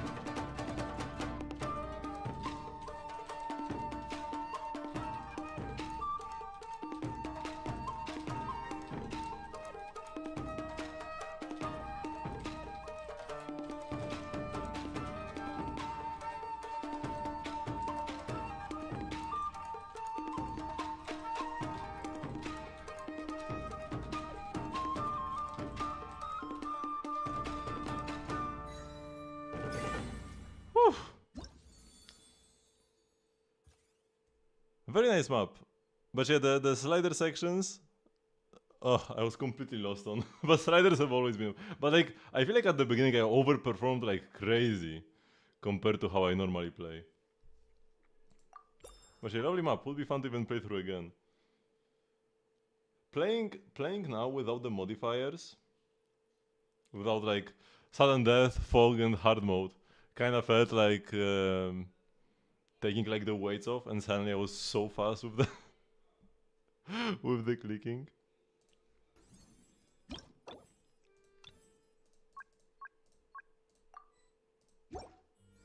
So the beginning was super fun, and I did fairly well.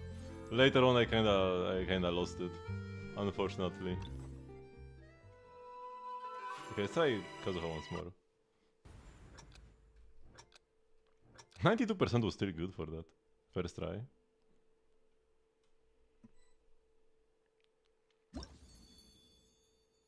You never turned hard notes off now because the notes just look too big without it. Yeah, they did look very chunky. But the sliders, because like the notes are not even like meaningfully harder. The one big difference with hard mode is that if you hold a slider for like a frame too long, you just insta get a miss.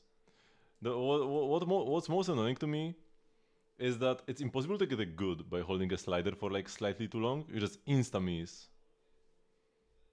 Like, it was probably a good change to have some punishment for continuing to hold the sliders forever.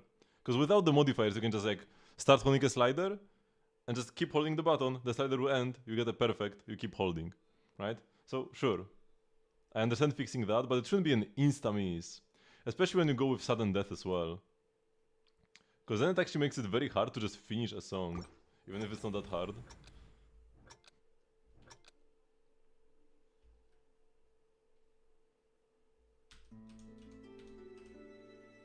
And you can let go like super early. You can sometimes let go like halfway through a slider and get a perfect. You hold for a frame too long, you lose. That's also like an inconsistency that's very annoying.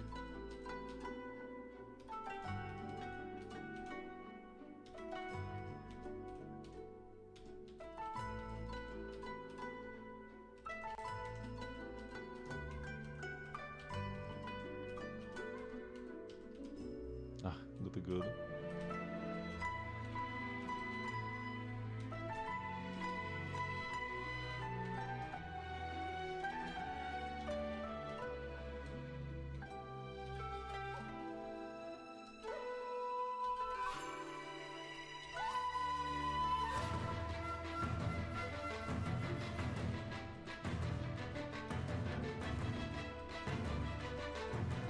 Ah.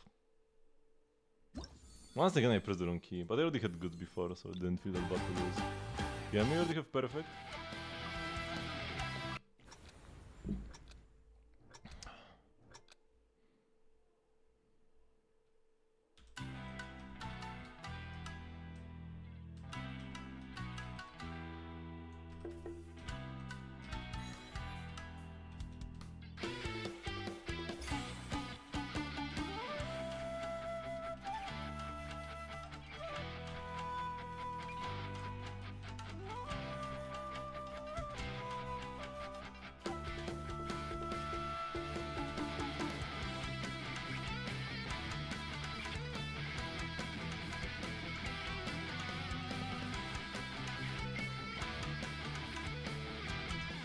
Ah.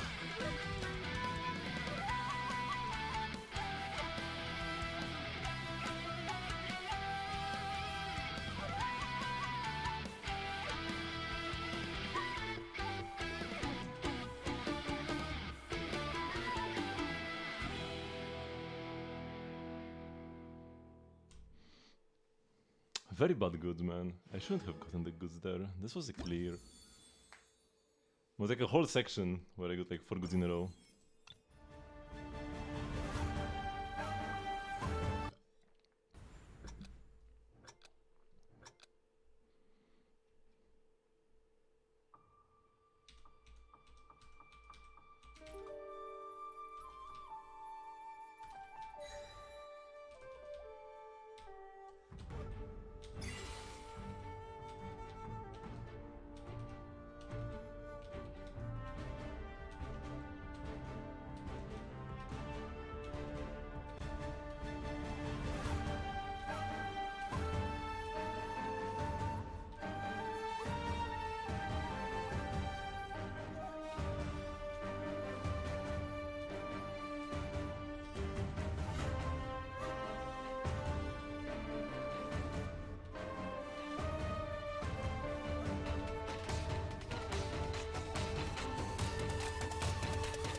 Ah, man, I was late again. This map is like 4 keys for a very long time and then the sides get added and it catches you off guard.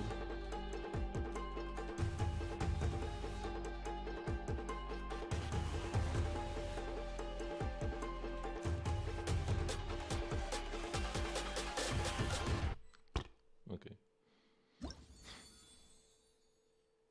I already had a good though, so the miss was not that bad. That was just the end of the song anyways. Pretty much made through the entire song. I had to warm up my hands a bit against like my body. hands get so cold. Bad like circulation or something. I should get that checked. It's not like bad enough to be like a medical condition. It's just my hands get cold easily, and it's hard for them to get warm. But they can get warm sometimes. When I was helping my brother-in-law carry some stuff around his construction site a week ago, at first my hands were like incredibly cold, but then after like 15 minutes to maybe like half an hour of moving around, they got very comfortably warm, and they just were warm throughout the entire activity. I need to move around more probably,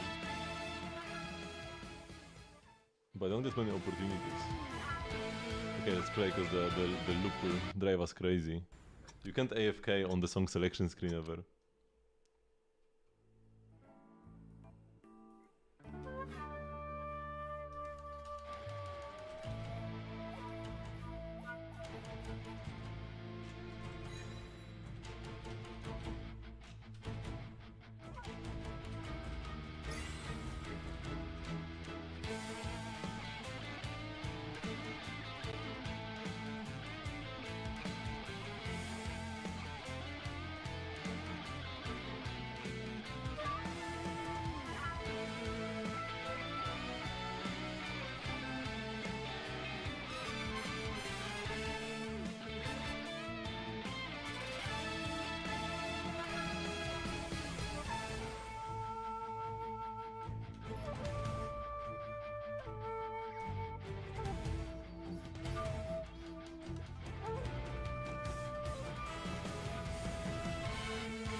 Nice. That is not a total waste of a session.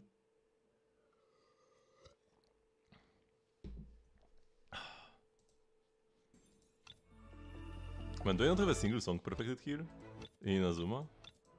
Man, except for Yemiya. Yemiya was the only song I perfected before, and now it's off. This is the next one. Inazuma is rough. Has some of the coolest songs though, some of the coolest maps.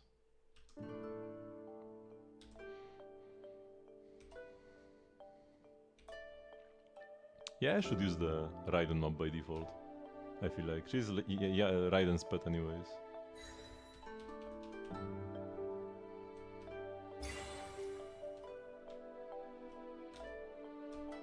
Oh wait, I was like moving my keyboard around because it wasn't like perfectly positioned. That's why I missed. So it doesn't count.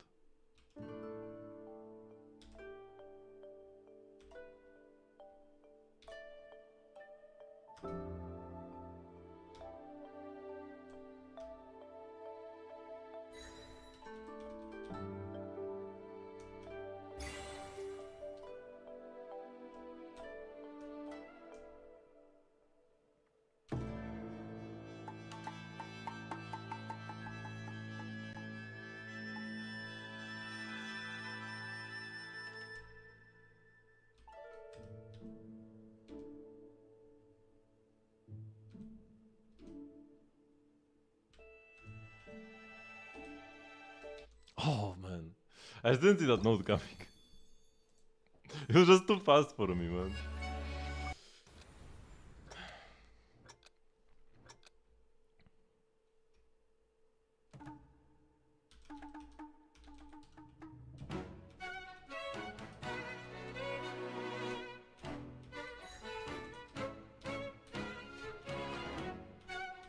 Oh, once again, man.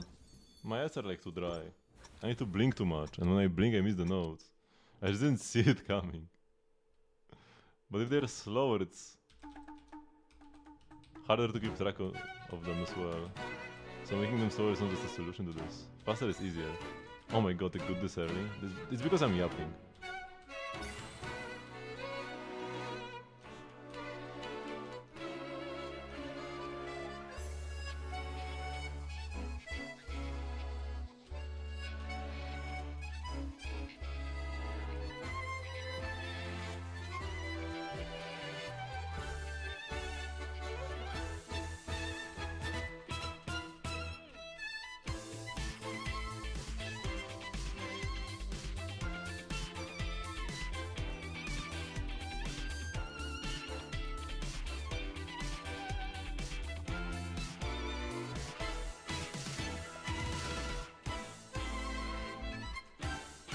I was so late on this.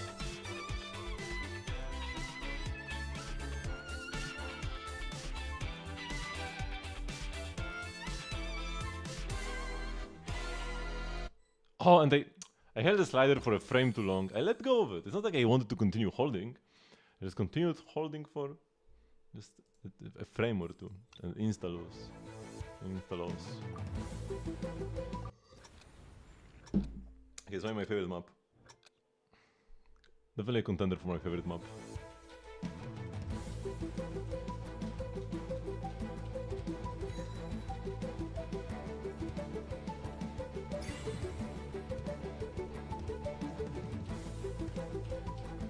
Man, the lag. I'm getting dropped frames.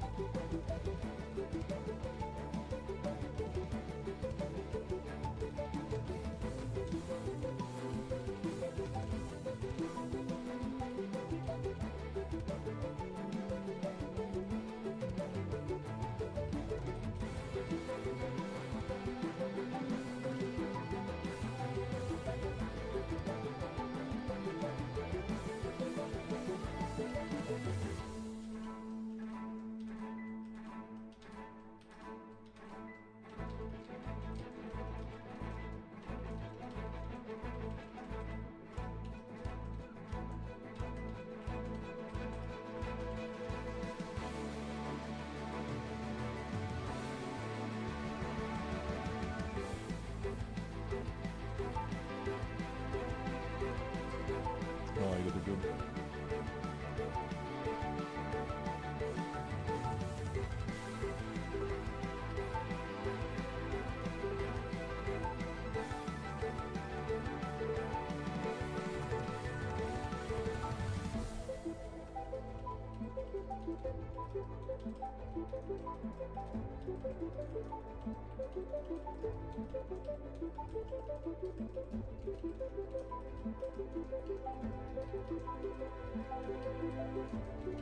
Oh, another good on this section. And another one.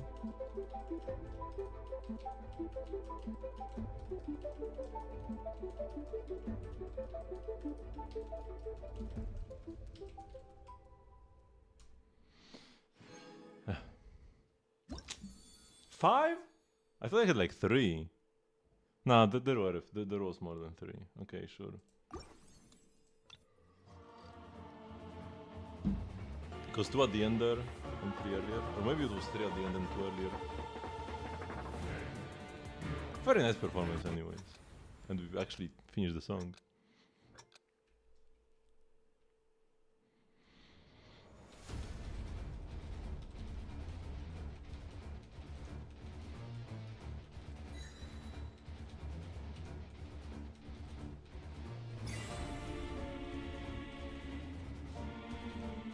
Ah, I was late. But like, I was actually late. I didn't notice the note in time and I pressed it late because I only noticed it late. But I am getting some like minor lag sometimes. I do get like a dropped frames even there, which are when notes move at this speed.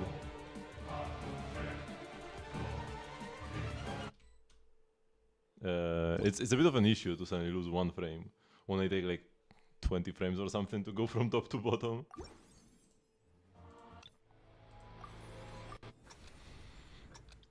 I wonder if it's because I only have 1 stick of RAM right now. I hope it's that and nothing else.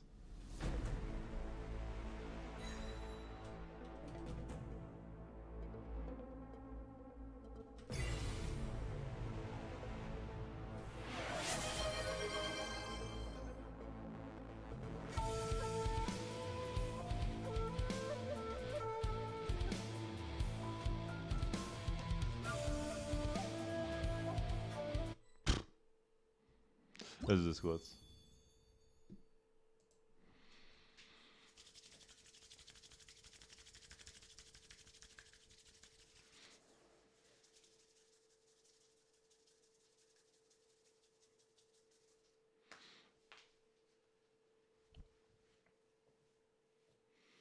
One, two, three, four, and five.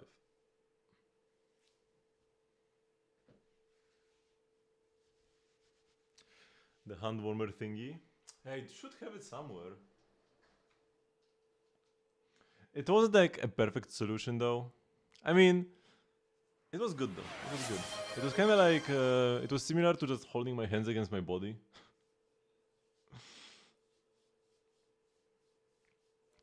In terms of like usefulness. But doesn't solve the root issue of my hands just getting cold super quickly. But yeah, compared to holding my hands against my body, it doesn't cool down the rest of my body, which also can feel uncomfortable after a while. This will warm me up. I could probably get more tea as well, but at this point,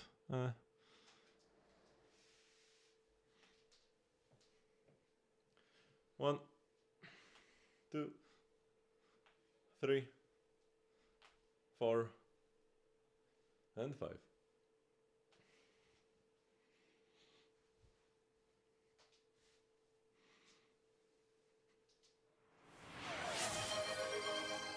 Sit on couch.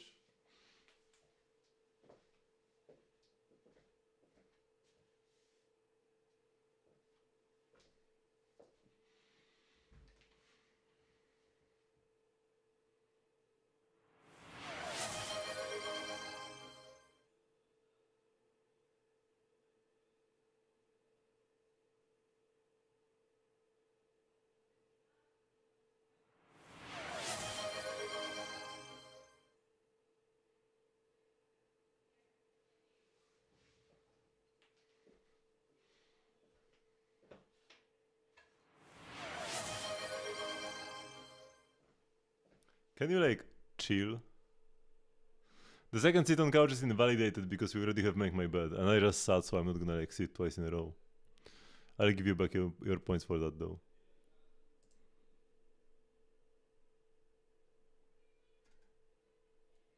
So I've done the squats, I've done the sit.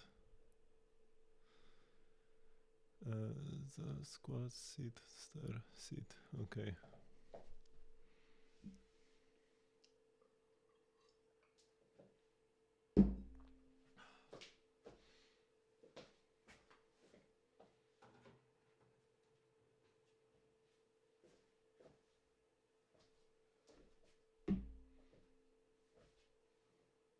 Yoink.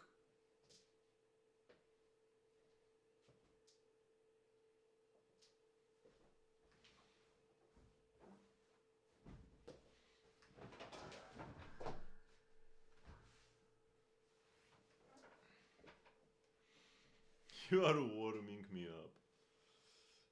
Whoops.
Whoops. Well, that made it worse.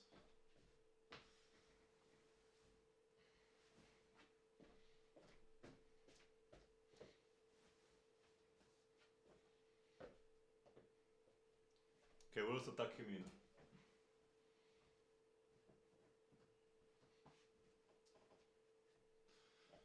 And I will be right back.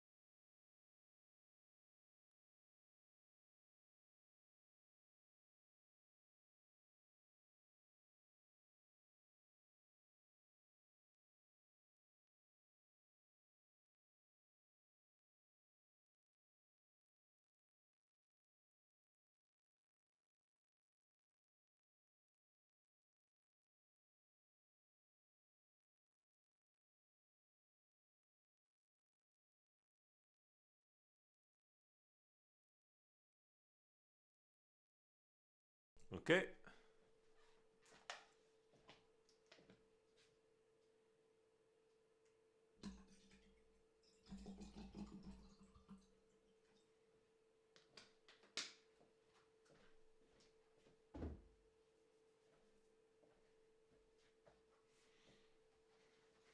And finally, the star. Oops.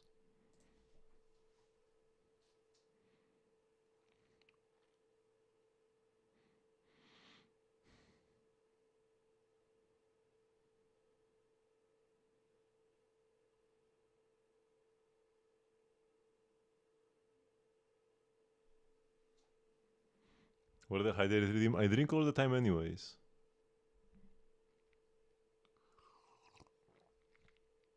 So hydrated redemption is just pointless noise. My camera's FPS is so low that even if I blink, if I get kind of like lucky, I guess, you will not see the blink and you will think that I stare without blinking for like minutes at a time.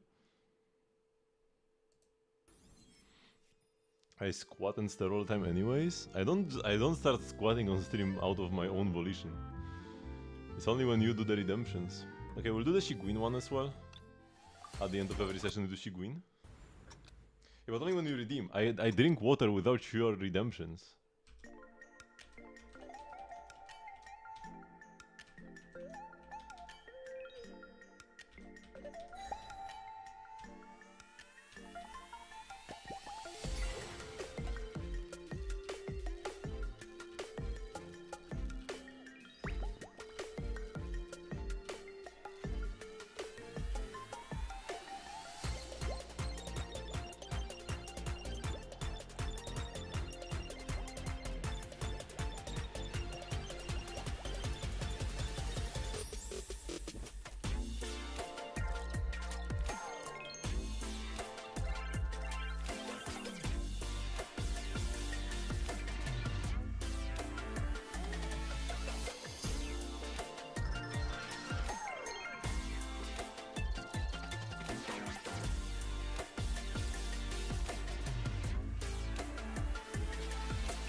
I was too early on one. Won't be a perfect run. Unfortunate because I will do this section perfectly.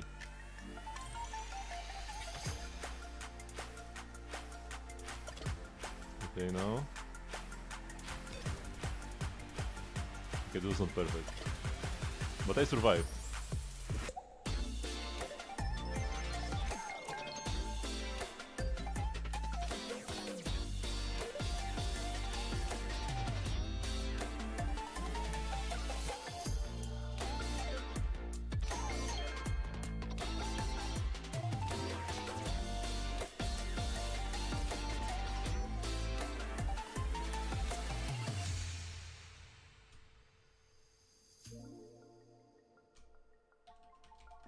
The data from like the follow age is also not complete.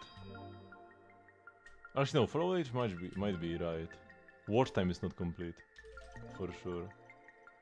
I can double check your follow age, because you can like click on somebody in the chat and Twitch provides the follow age. What? Imagine if this was a perfect run. And I held for too long on the last slider. You can just click on you. And it should say, yeah, account created June 21st, 2017, following since February 1st, 2022.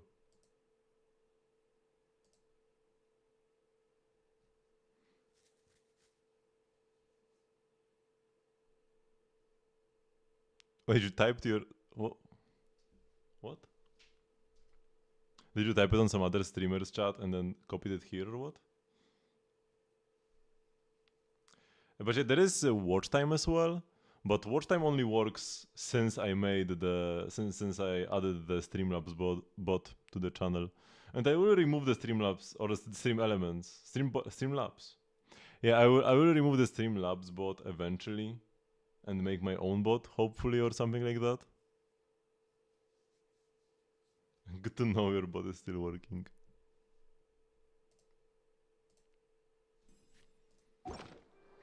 Man, imagine if I actually had the perfect Sigwin run and I got the miss at the end. I need to be careful, man. I would be devastated. I would just, if I actually had a 100% perfect run, no goods, and I got a miss from the very last slider, I would just end the stream right now.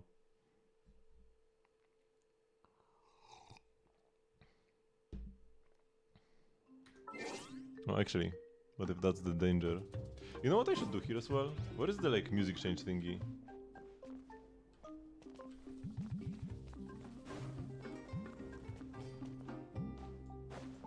No, this thingy just tells you your fortune.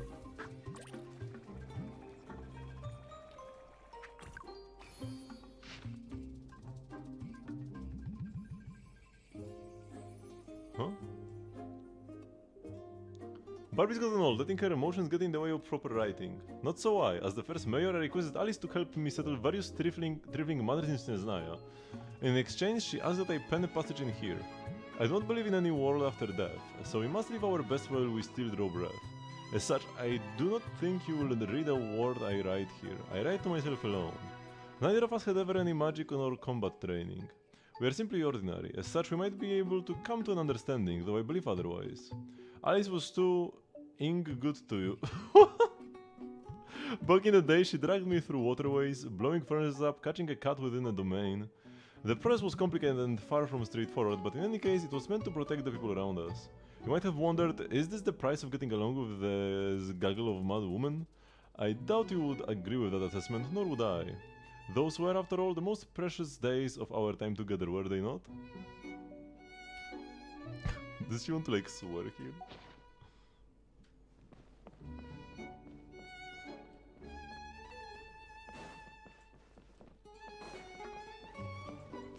Here maybe? Change music, yeah, it's here. Because I've had the Aranara song for ages.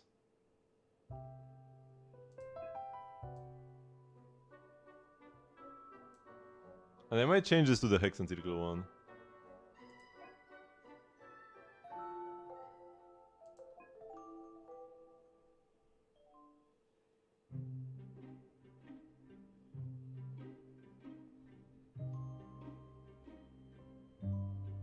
Which one is this?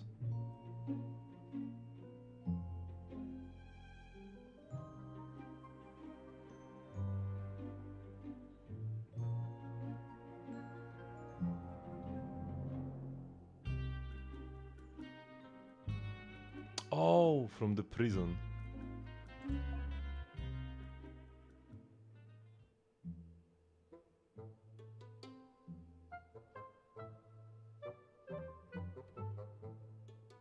The official Castle BGM here? I don't think so, no. I'm not even sure if it's in the teapot.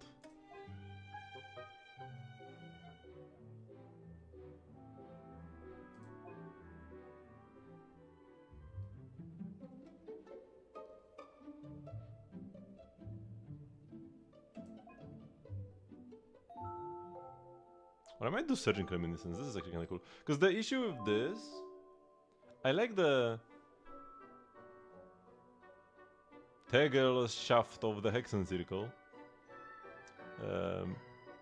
But... This plays at the end of each Imaginarium Theater run no matter what. And it feels a bit more special when I hear it then. If it's not the regular music as well.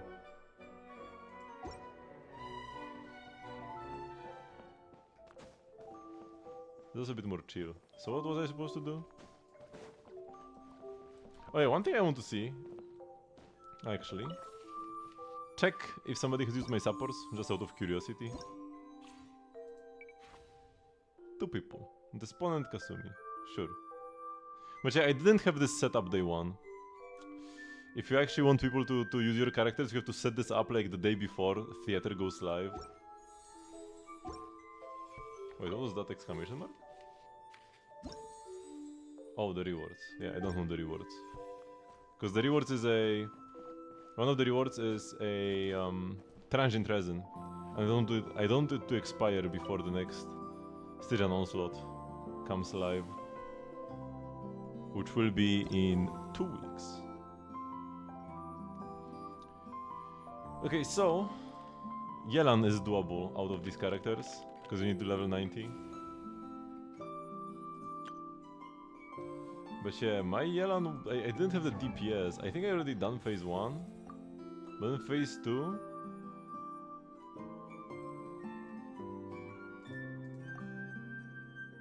I hope the phase 1 is like saved, but phase 2 was a Pyro Regis Vine. And my Fav Noblesse Yelan was not quite enough.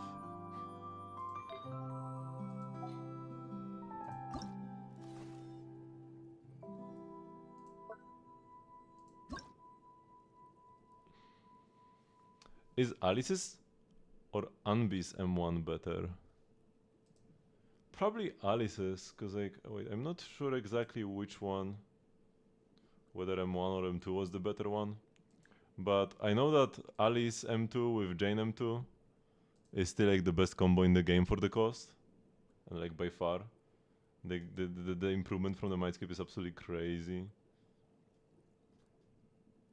Hello GP Keep. Why is Anton a question mark? Where's Anbi? Here. Wait, Alice is also a question mark. What is happening on this website? 25 blade etiquette per polarity assault. When you take assault against an enemy, the target's defense reduced by 20%. So yeah, just defense reduction. This M1 by itself is not that crazy. But more assaults. Def reduction, not bad. But then this ult triggers polarity disorders or polarity assault. All squad members' assault damage is increased by 15%. Disorder damage is increased by 15%. And you get more decibels when starting. So this is like the bigger one, but M1 is also good. As for Anbi, oh, this one loaded.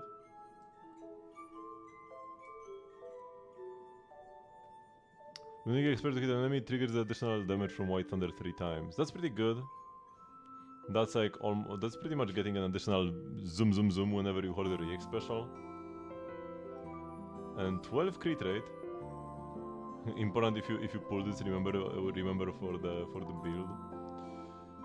Max out her. Oh no, wait, Thunder's Cry is like a new thing. When you ult, you get Thunder's Cry, and then when using special attack as a reflex to hit an enemy with White Thunder, it will consume 1 stack of Thunder's Cry instead. So you just ult into doing 9 E's.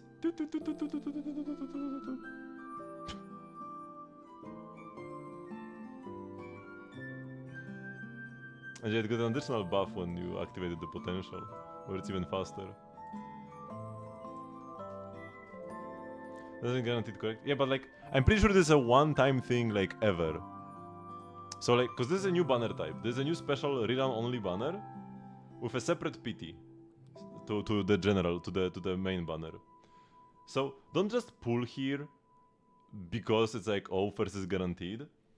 This is like one thing ever, right? This banner will continue getting we'll continue getting more reruns on this banner, and you only get this guaranteed first pull once, right? So if it's not something you would have pulled on a regular banner, don't pull it here either, right? Like if you're already eyeing Unbe Mindscapes, sure, you can pull it here, and you will not lose right now for the very first one you pull. But if Unbe was just on a regular rerun and you wouldn't have pulled for her, don't pull her here either. And same for Alice, right? Just think of it as a regular banner. It's like it has a one time global, forever, 50-50 loss prevention. Like, I'm pretty sure it has to be this way. They didn't like, they didn't necessarily specify exactly, but this is the only way it makes sense.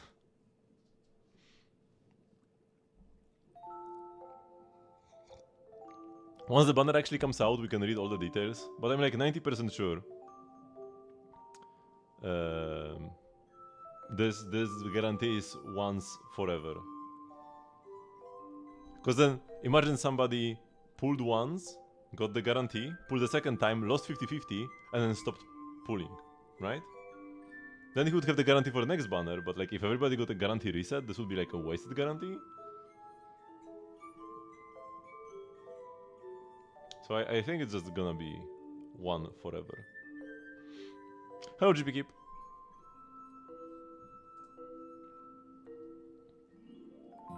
But yeah, in isolation, I would say Unbi has better mindscapes. But when you take into account the fact that you can play Alice with M2 Jane as well, it kind of goes super crazy.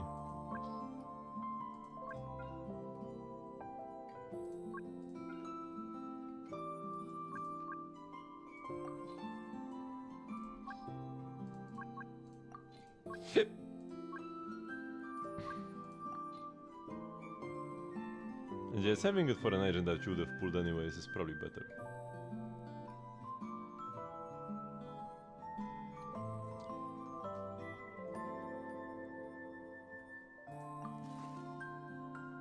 I can't get a 4-piece emblem like this. I might not even want 4-piece emblem because it's gonna be on-fielding.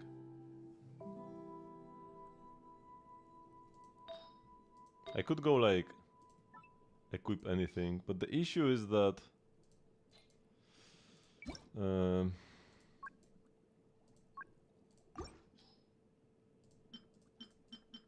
like I will steal from other characters and I will need to like fix it later. I guess it's fine, I don't need to clear this eventually. We can steal from Mika, he's irrelevant. Oh wait, Venti actually plays... Venti plays 4-piece emblem. Or we could just steal one from Venti. Wait, I want my piece back then from Mika. Where are you? I will take this piece back, and I will just swap 1 for 1 with Venti for the pieces that don't have like a lot of attack. Yeah, this one even has HP. Okay, we're not taking the attack. Oh, I either have ER or... I guess we can keep these sons. HP Goblet. Ooh. High damage Goblet on Toma.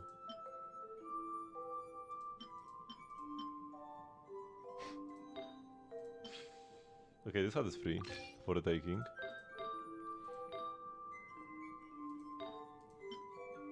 I have too much ER like this. So I probably want the Goblet from Toma. Why did I play a Hydro Goblet on him anyways? I probably just switched some pieces around. So yeah, man, this is so much ER. Which I guess I will change this to a more offensive weapon. What would be like the best statistic here? Thundering Pulse? Like, how's my crit looking? 78 to 144? Yeah, we can go for a crit damage weapon. Or would this be any good? Yeah, this should be fine. High base attack is a shame though, because I don't get as much crit damage from it. I don't really have any low base attack bows though. Should be fine, should be fine.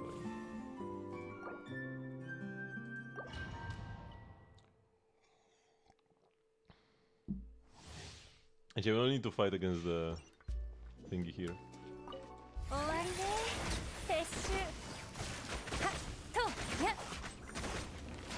Because you actually need to like target the thing here.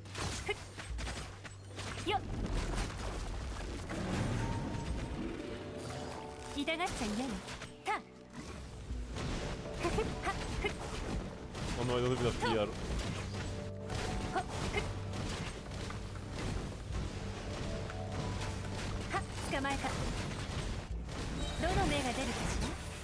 I very should have burst immediately.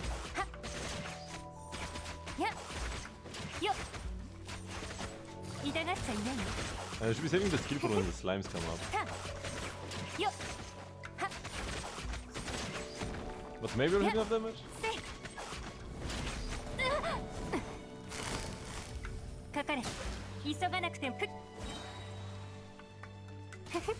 Oh my god, I missed this charge attack.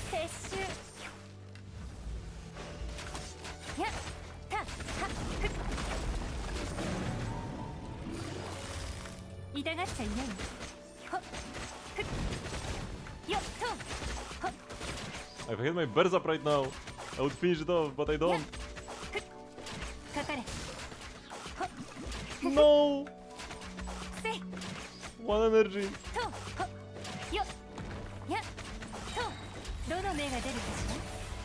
Oh no, no, we don't have to do that. Yeah, I need to save the E for the slimes. If I kill the slimes, they give me energy. I should not burst at the start.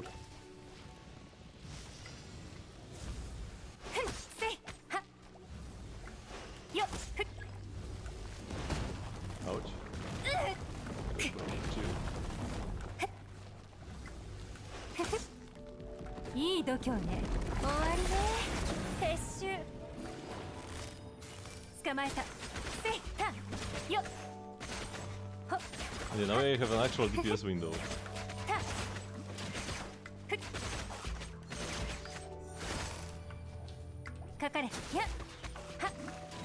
いいとよ。 I will burst 光 now. 沢せよ。 Because I should have it back up と。 by the time I need it again. せい。ふっ。ほっ。と。ふっ。 What is this attack? 痛がっちゃいない。急がなくてもいいのよ。ふん、や、は。 Oh my god, there's a Hydra. ふん、そう。や、ダメ。 Oh, this interrupted my E. どの目が出るかしら。せい。ふっ、た。ふふ。は。 Okay, we have a full rotation そう now. や、は。せい、や。 Okay, we は got there. Let's go! Yeah, getting more damage on her and actually having a proper rotation helped a lot. Okay, let's give her back her real artifacts. And her real weapon. You are a Fav Noblesse slave. And nothing more.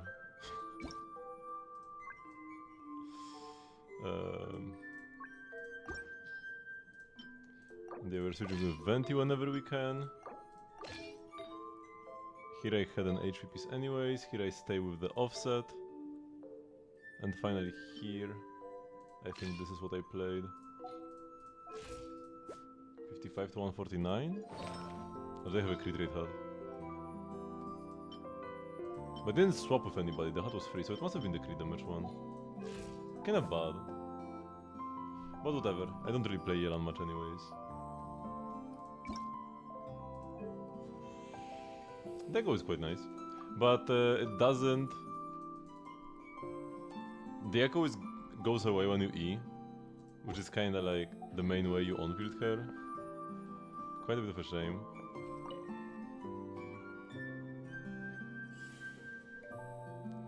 And just for the others... I could get Shenhe, but I would need to waste much because level 90 on Shenhe does like almost nothing. So it requires the waste of mass, and the others are way too low level. The others are all like level 50. And Chichi is 70.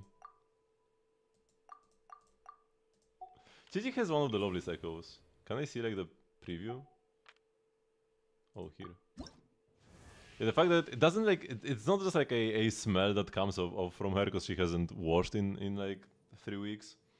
It's actually these little ghosts that go the same way she goes. That's quite lovely.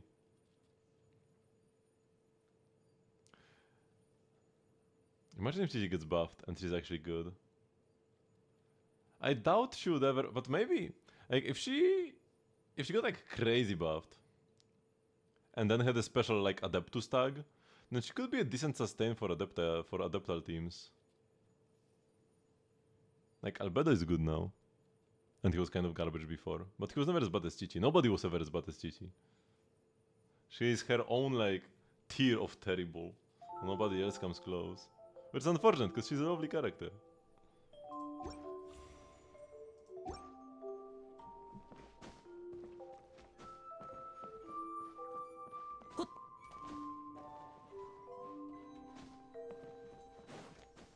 But so happens that she's also the worst character.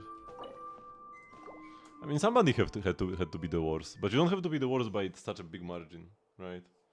We could have Yula or Yoimiya being the worst character in the game.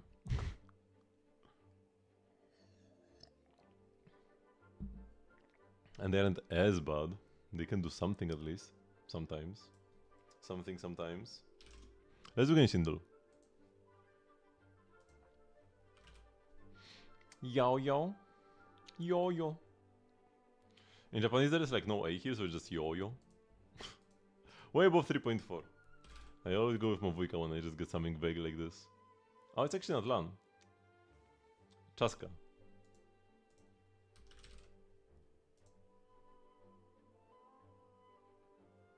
Bow. Orron.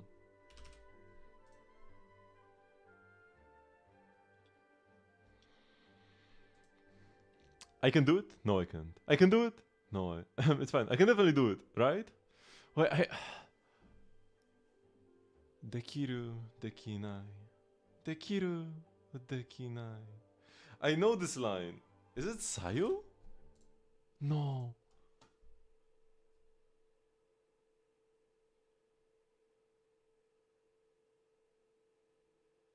Shoot, who is this? I know this line. I know this line. It's a character I must play as. Or I played as once upon a time. Because it's something that I actually heard in game. Dekiru, dekinai. Dekiru, dekinai.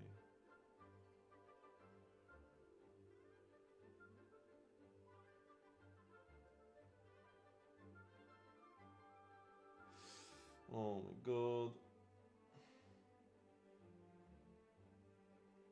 I might have just used that character for a friendship.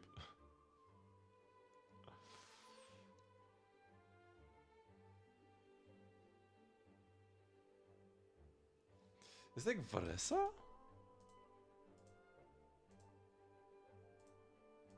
The voice actresses don't tell me much, except that it's a girl. Dekiru, dekinai. Is it Citlali maybe? No. It's Kole! No? Shoot. できる。できない。 Wait, that's Yo-Yo! できる。でき。大丈夫。私ならできる。きっと問題ないはず。だよね。 Oh no, it was Kachina, not Yo-Yo! Oh my god, I'm so bad. It was Kachina! Oh my god. What was my win streak? At most it was 65. Was it 65 or was it lower? I think it was lower. Oh my god, it was Kachina, not Yo-Yo. The voice sounded too good to be Yo-Yo. Yo-Yo sounds terrible in Japanese. And I knew the line in Japanese as well. Oh my god. I forgot Kachina exists. I'm so sorry, Kachina. If I had Kachina, like, if I guessed Kachina here, which would have been a decent guess, when I just had 2 up arrows. So if I guessed Kachina here, I would have had her fresh in my mind. Ay. Okay, well, who is this? Ifa. Pyro attack up. Diluc? Bennett? Unclosed distribution channels. Chevreuse? Oh, it's Geo. I thought this is a pyro symbol. Oh my god, I'm so dumb.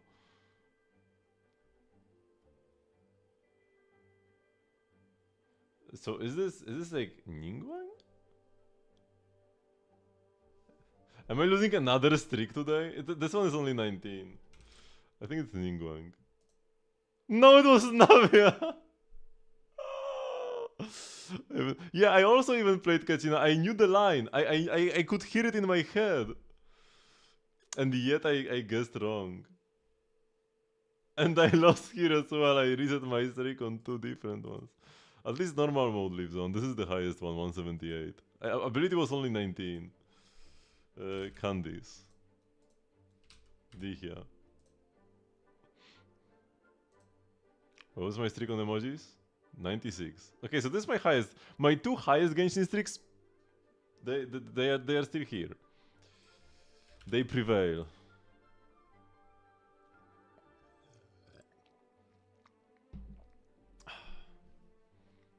Way above 1.6, so it's 2.7.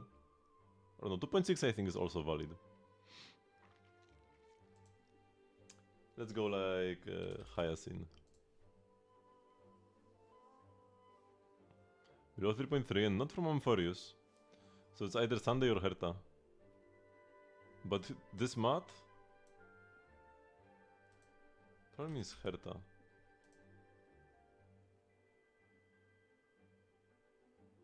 Or it could be Fugue as well. Because it's Sunday or Fugue.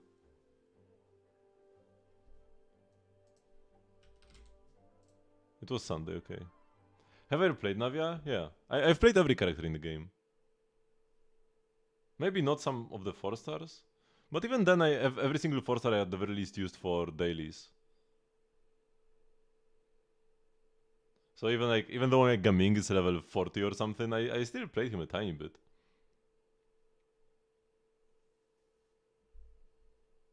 And Navia I actually really played her in the end game. My Navia is leveled and stuff.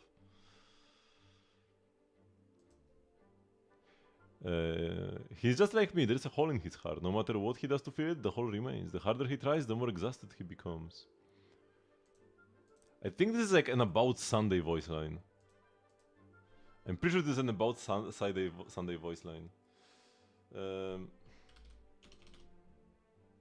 So maybe it's like Black Swan?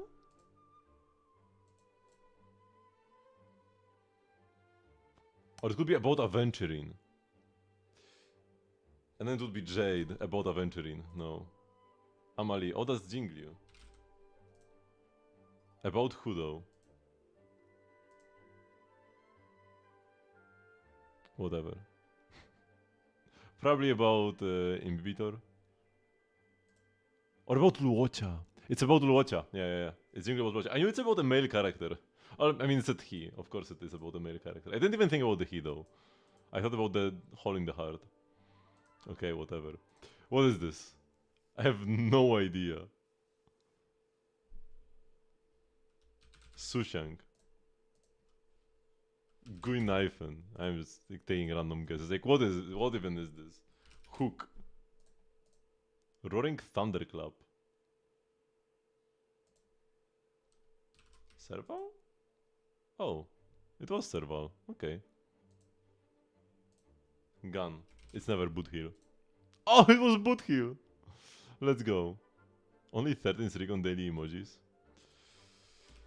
Okay. Still the biggest L ever was losing my Zenless streak though.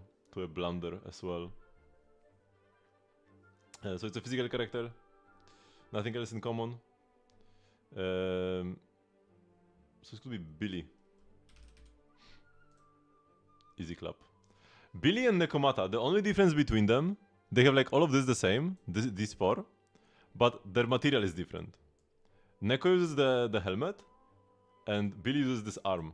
The way I remember this is the helmet kind of has horns, and the horns are kind of like ears, and Nekomata has animal ears, so that's why she uses the helmet. And Billy uses the arm because that's the other one. But I guess he has mechanical arms. Is this even an arm though? I'm not sure what this is. I can't say with certainty. But there are a few characters that only have like one difference between them, so it's good to remember. Koleda and Ben are exactly identical except for the specialty.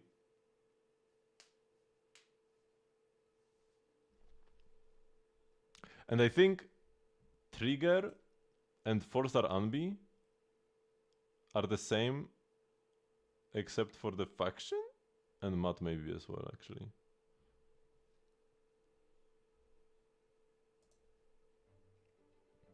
Man, I took 2 L's today. How much of a blunder was it though? The Kachina one was definitely a big blunder. I just forgot Kachina exists.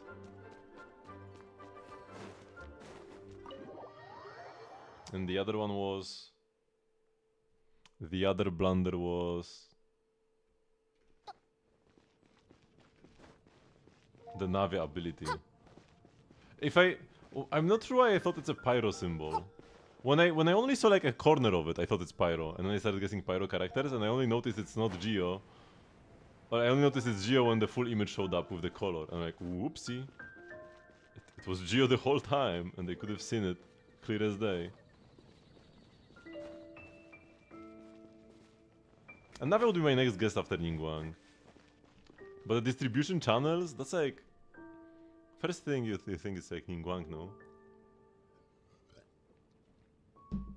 I have to go to Miliastra, do some AFK gaming for my weekly BP.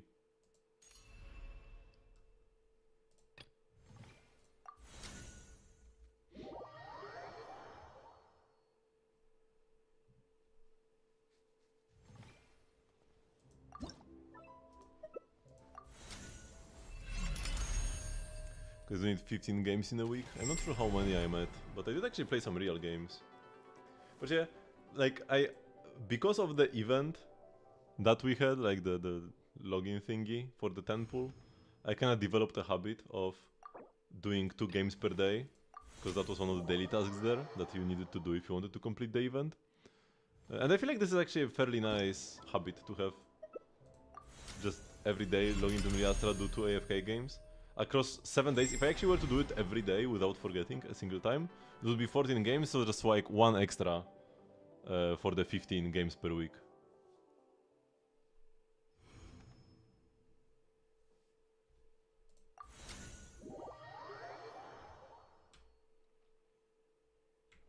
I did get some BP task. I only logged in for the 3rd time this week. I want to do some more AFK gaming.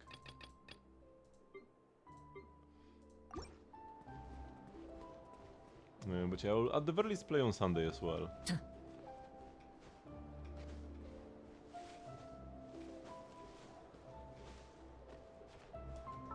But for now, let's go back to Genshin.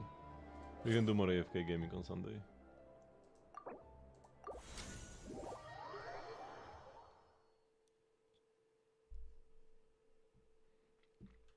And you were asking before if I ever played Navia.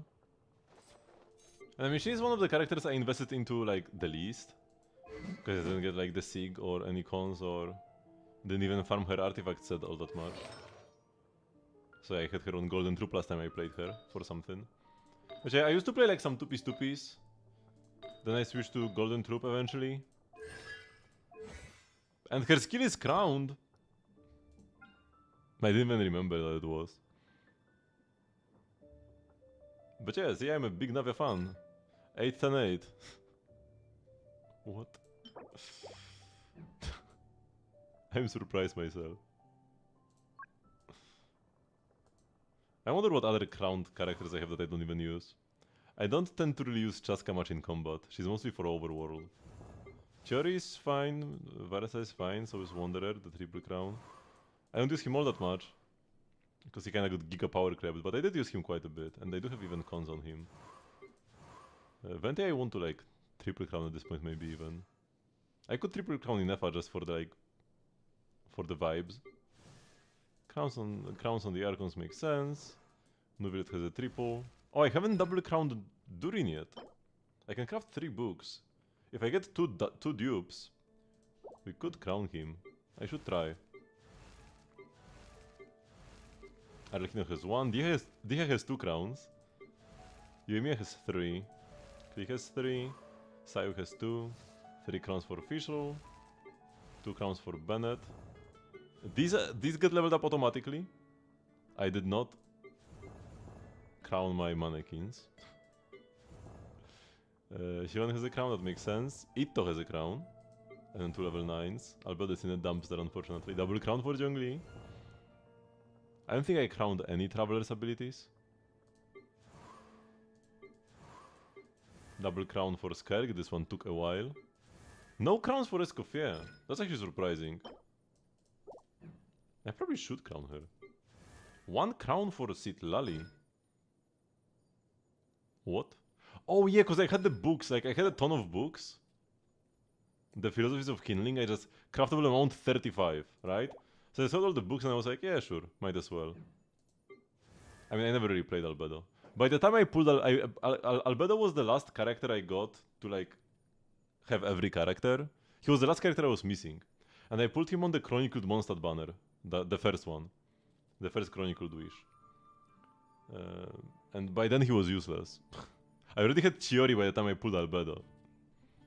Now he's useful again, but haven't had a chance to play him yet. Double Crown on Ganyu, she was the best DPS in the game for some time. Or at least she was perceived as the best DPS in the game. I mean, versus the content we had, she was the best. Versus the Ventiable enemies. 1 crown on Prince makes sense. Crown on Sinnoh, this was for the event. This was for one event. I didn't just crown him for the lures. I actually was using him in one of the like the Prestige and the like Stygian prototype events that we had for a while. Like Sorian Search and stuff. It was one of the earlier ones though. It wasn't Sorian Search, it was like the one before or something.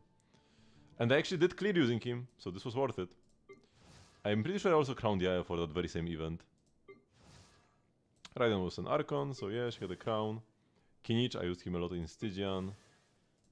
Emily has no crowns. Double crown for Heitam, he used to be my best DPS. I crowned Thinari also for that same event, but I ended up not using him. No crowns for Molani. Even though I did try using her in Stygian a couple times. But I had too much skill issue. Double crown for Mavuika, of course. Crown for Yunjin was an honorary 4th crown for Yoimiya. But Yunjin was never good for Yoimiya, not even when she came out. I do like attack speed though. Maybe one day she will get buffed. But she's one of the worst characters. She's a contender for the worst character in the game right now. She might just be straight up the worst character in the game actually. Crown on the burst for Yansan, makes sense.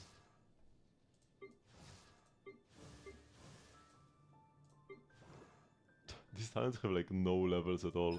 I'm sometimes wondering why my shield breaks so easily. I need the ballads for Durin. Who's the worst character? Probably Yunjin. Can I fix the stream quality section that's only 1080p? It doesn't depend on it. It's not my. It doesn't depend on me. It depends on Twitch, right? The transcoding options get assigned by Twitch, because like I just send one video, and then Twitch does the transcoding, and they have like limited resources. So if a lot of people are streaming, they just hand it out to people with the most viewers. So essentially the issue is that I don't have enough viewers, so my stream doesn't get transcoding. It's not even an issue, it's like by design. Instead of expanding their resources to give transcoding options to more streamers, they just say F you to small streamers because nobody watches them anyway, so there is no revenue to be made. Not Mika. No, Mika is actually Yunjin but better, because he also gives attack speed, but also heals. And is cryo, so he works with Skirk. He's part of the best, like, 4-star only Skirk team. And yeah, I do have the surprise crown on Navia. Crown on Shenhe. I used to play her a lot back in the day. I did not crown Eula. Dodge the bullet here.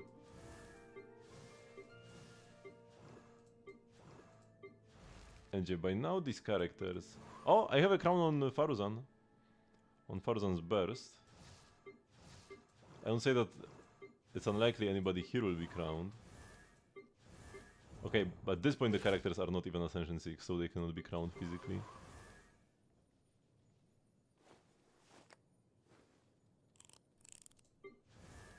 So even though Mika is absolute garbage as well, he is a better Yunjin. Which says a lot about Yunjin.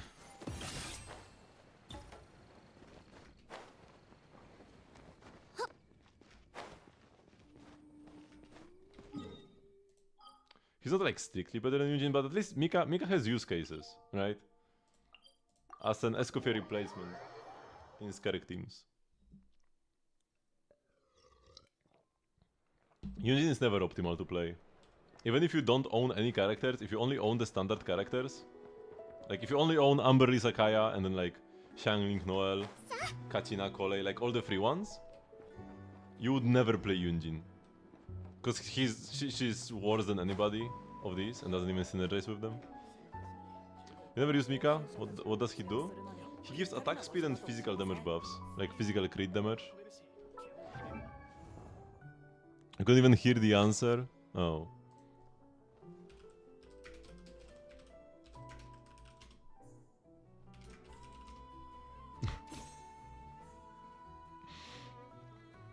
You could try YouTube.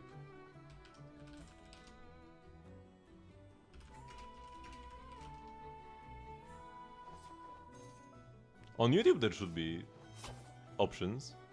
Are they? Are there?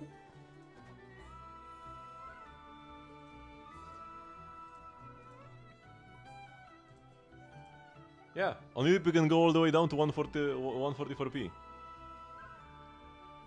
YouTube is our savior here. Overall, outside of the chat, YouTube is like a better watching experience. But Twitch chat is pretty good. I prefer watching on Twitch. Because of that. YouTube chat is kinda garbage. But yeah, you can open YouTube to watch the video and then open Twitch chat in like a separate little tab. That's not even the worst idea ever. So where were we? Oh yeah, Mika. So Mika fires a crossbow and then he heals on his burst and gives physical damage buffs and attack speed.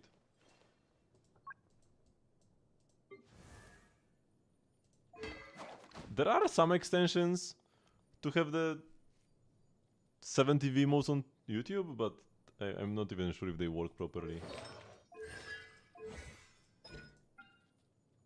So yeah, attack speed on, when he uses his E, he gives attack speed to the team.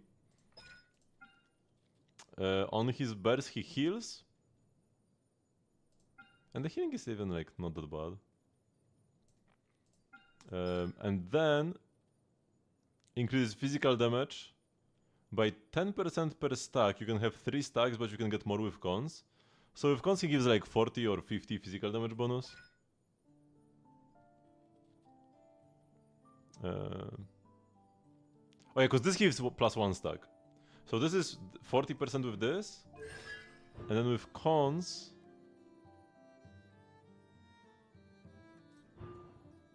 Yeah, 1 more detected stack.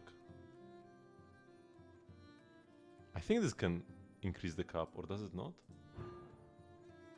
Extra energy. Oh no, this gives you extra stacks.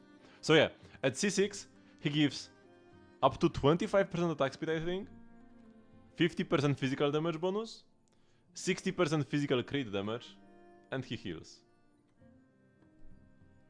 You can watch on YouTube and chat on Twitch, yeah. You can also chat on YouTube. The YouTube chat actually shows up here.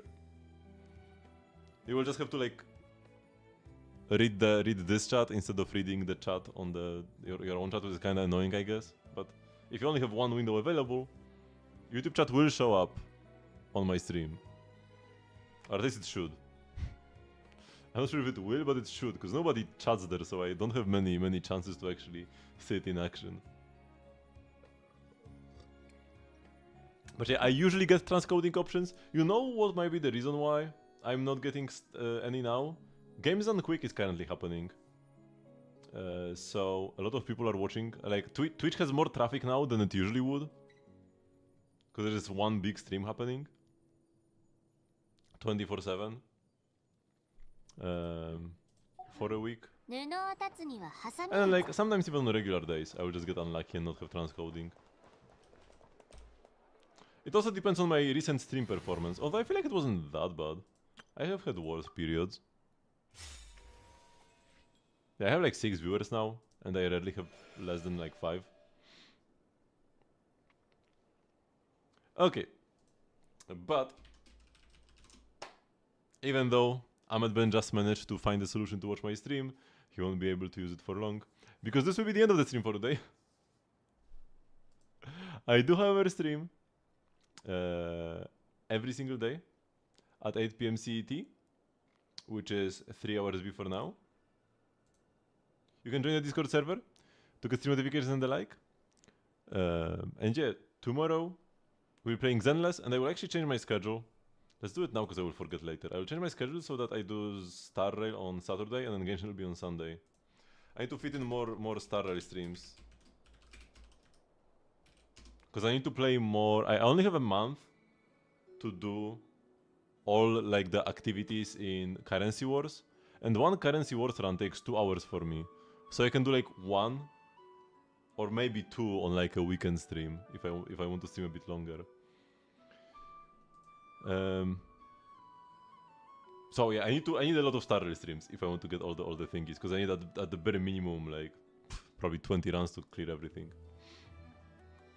And that's 40 hours of Currency Wars gameplay for me. So yeah, thank you very much for watching, and I will see you all again tomorrow. Bye bye!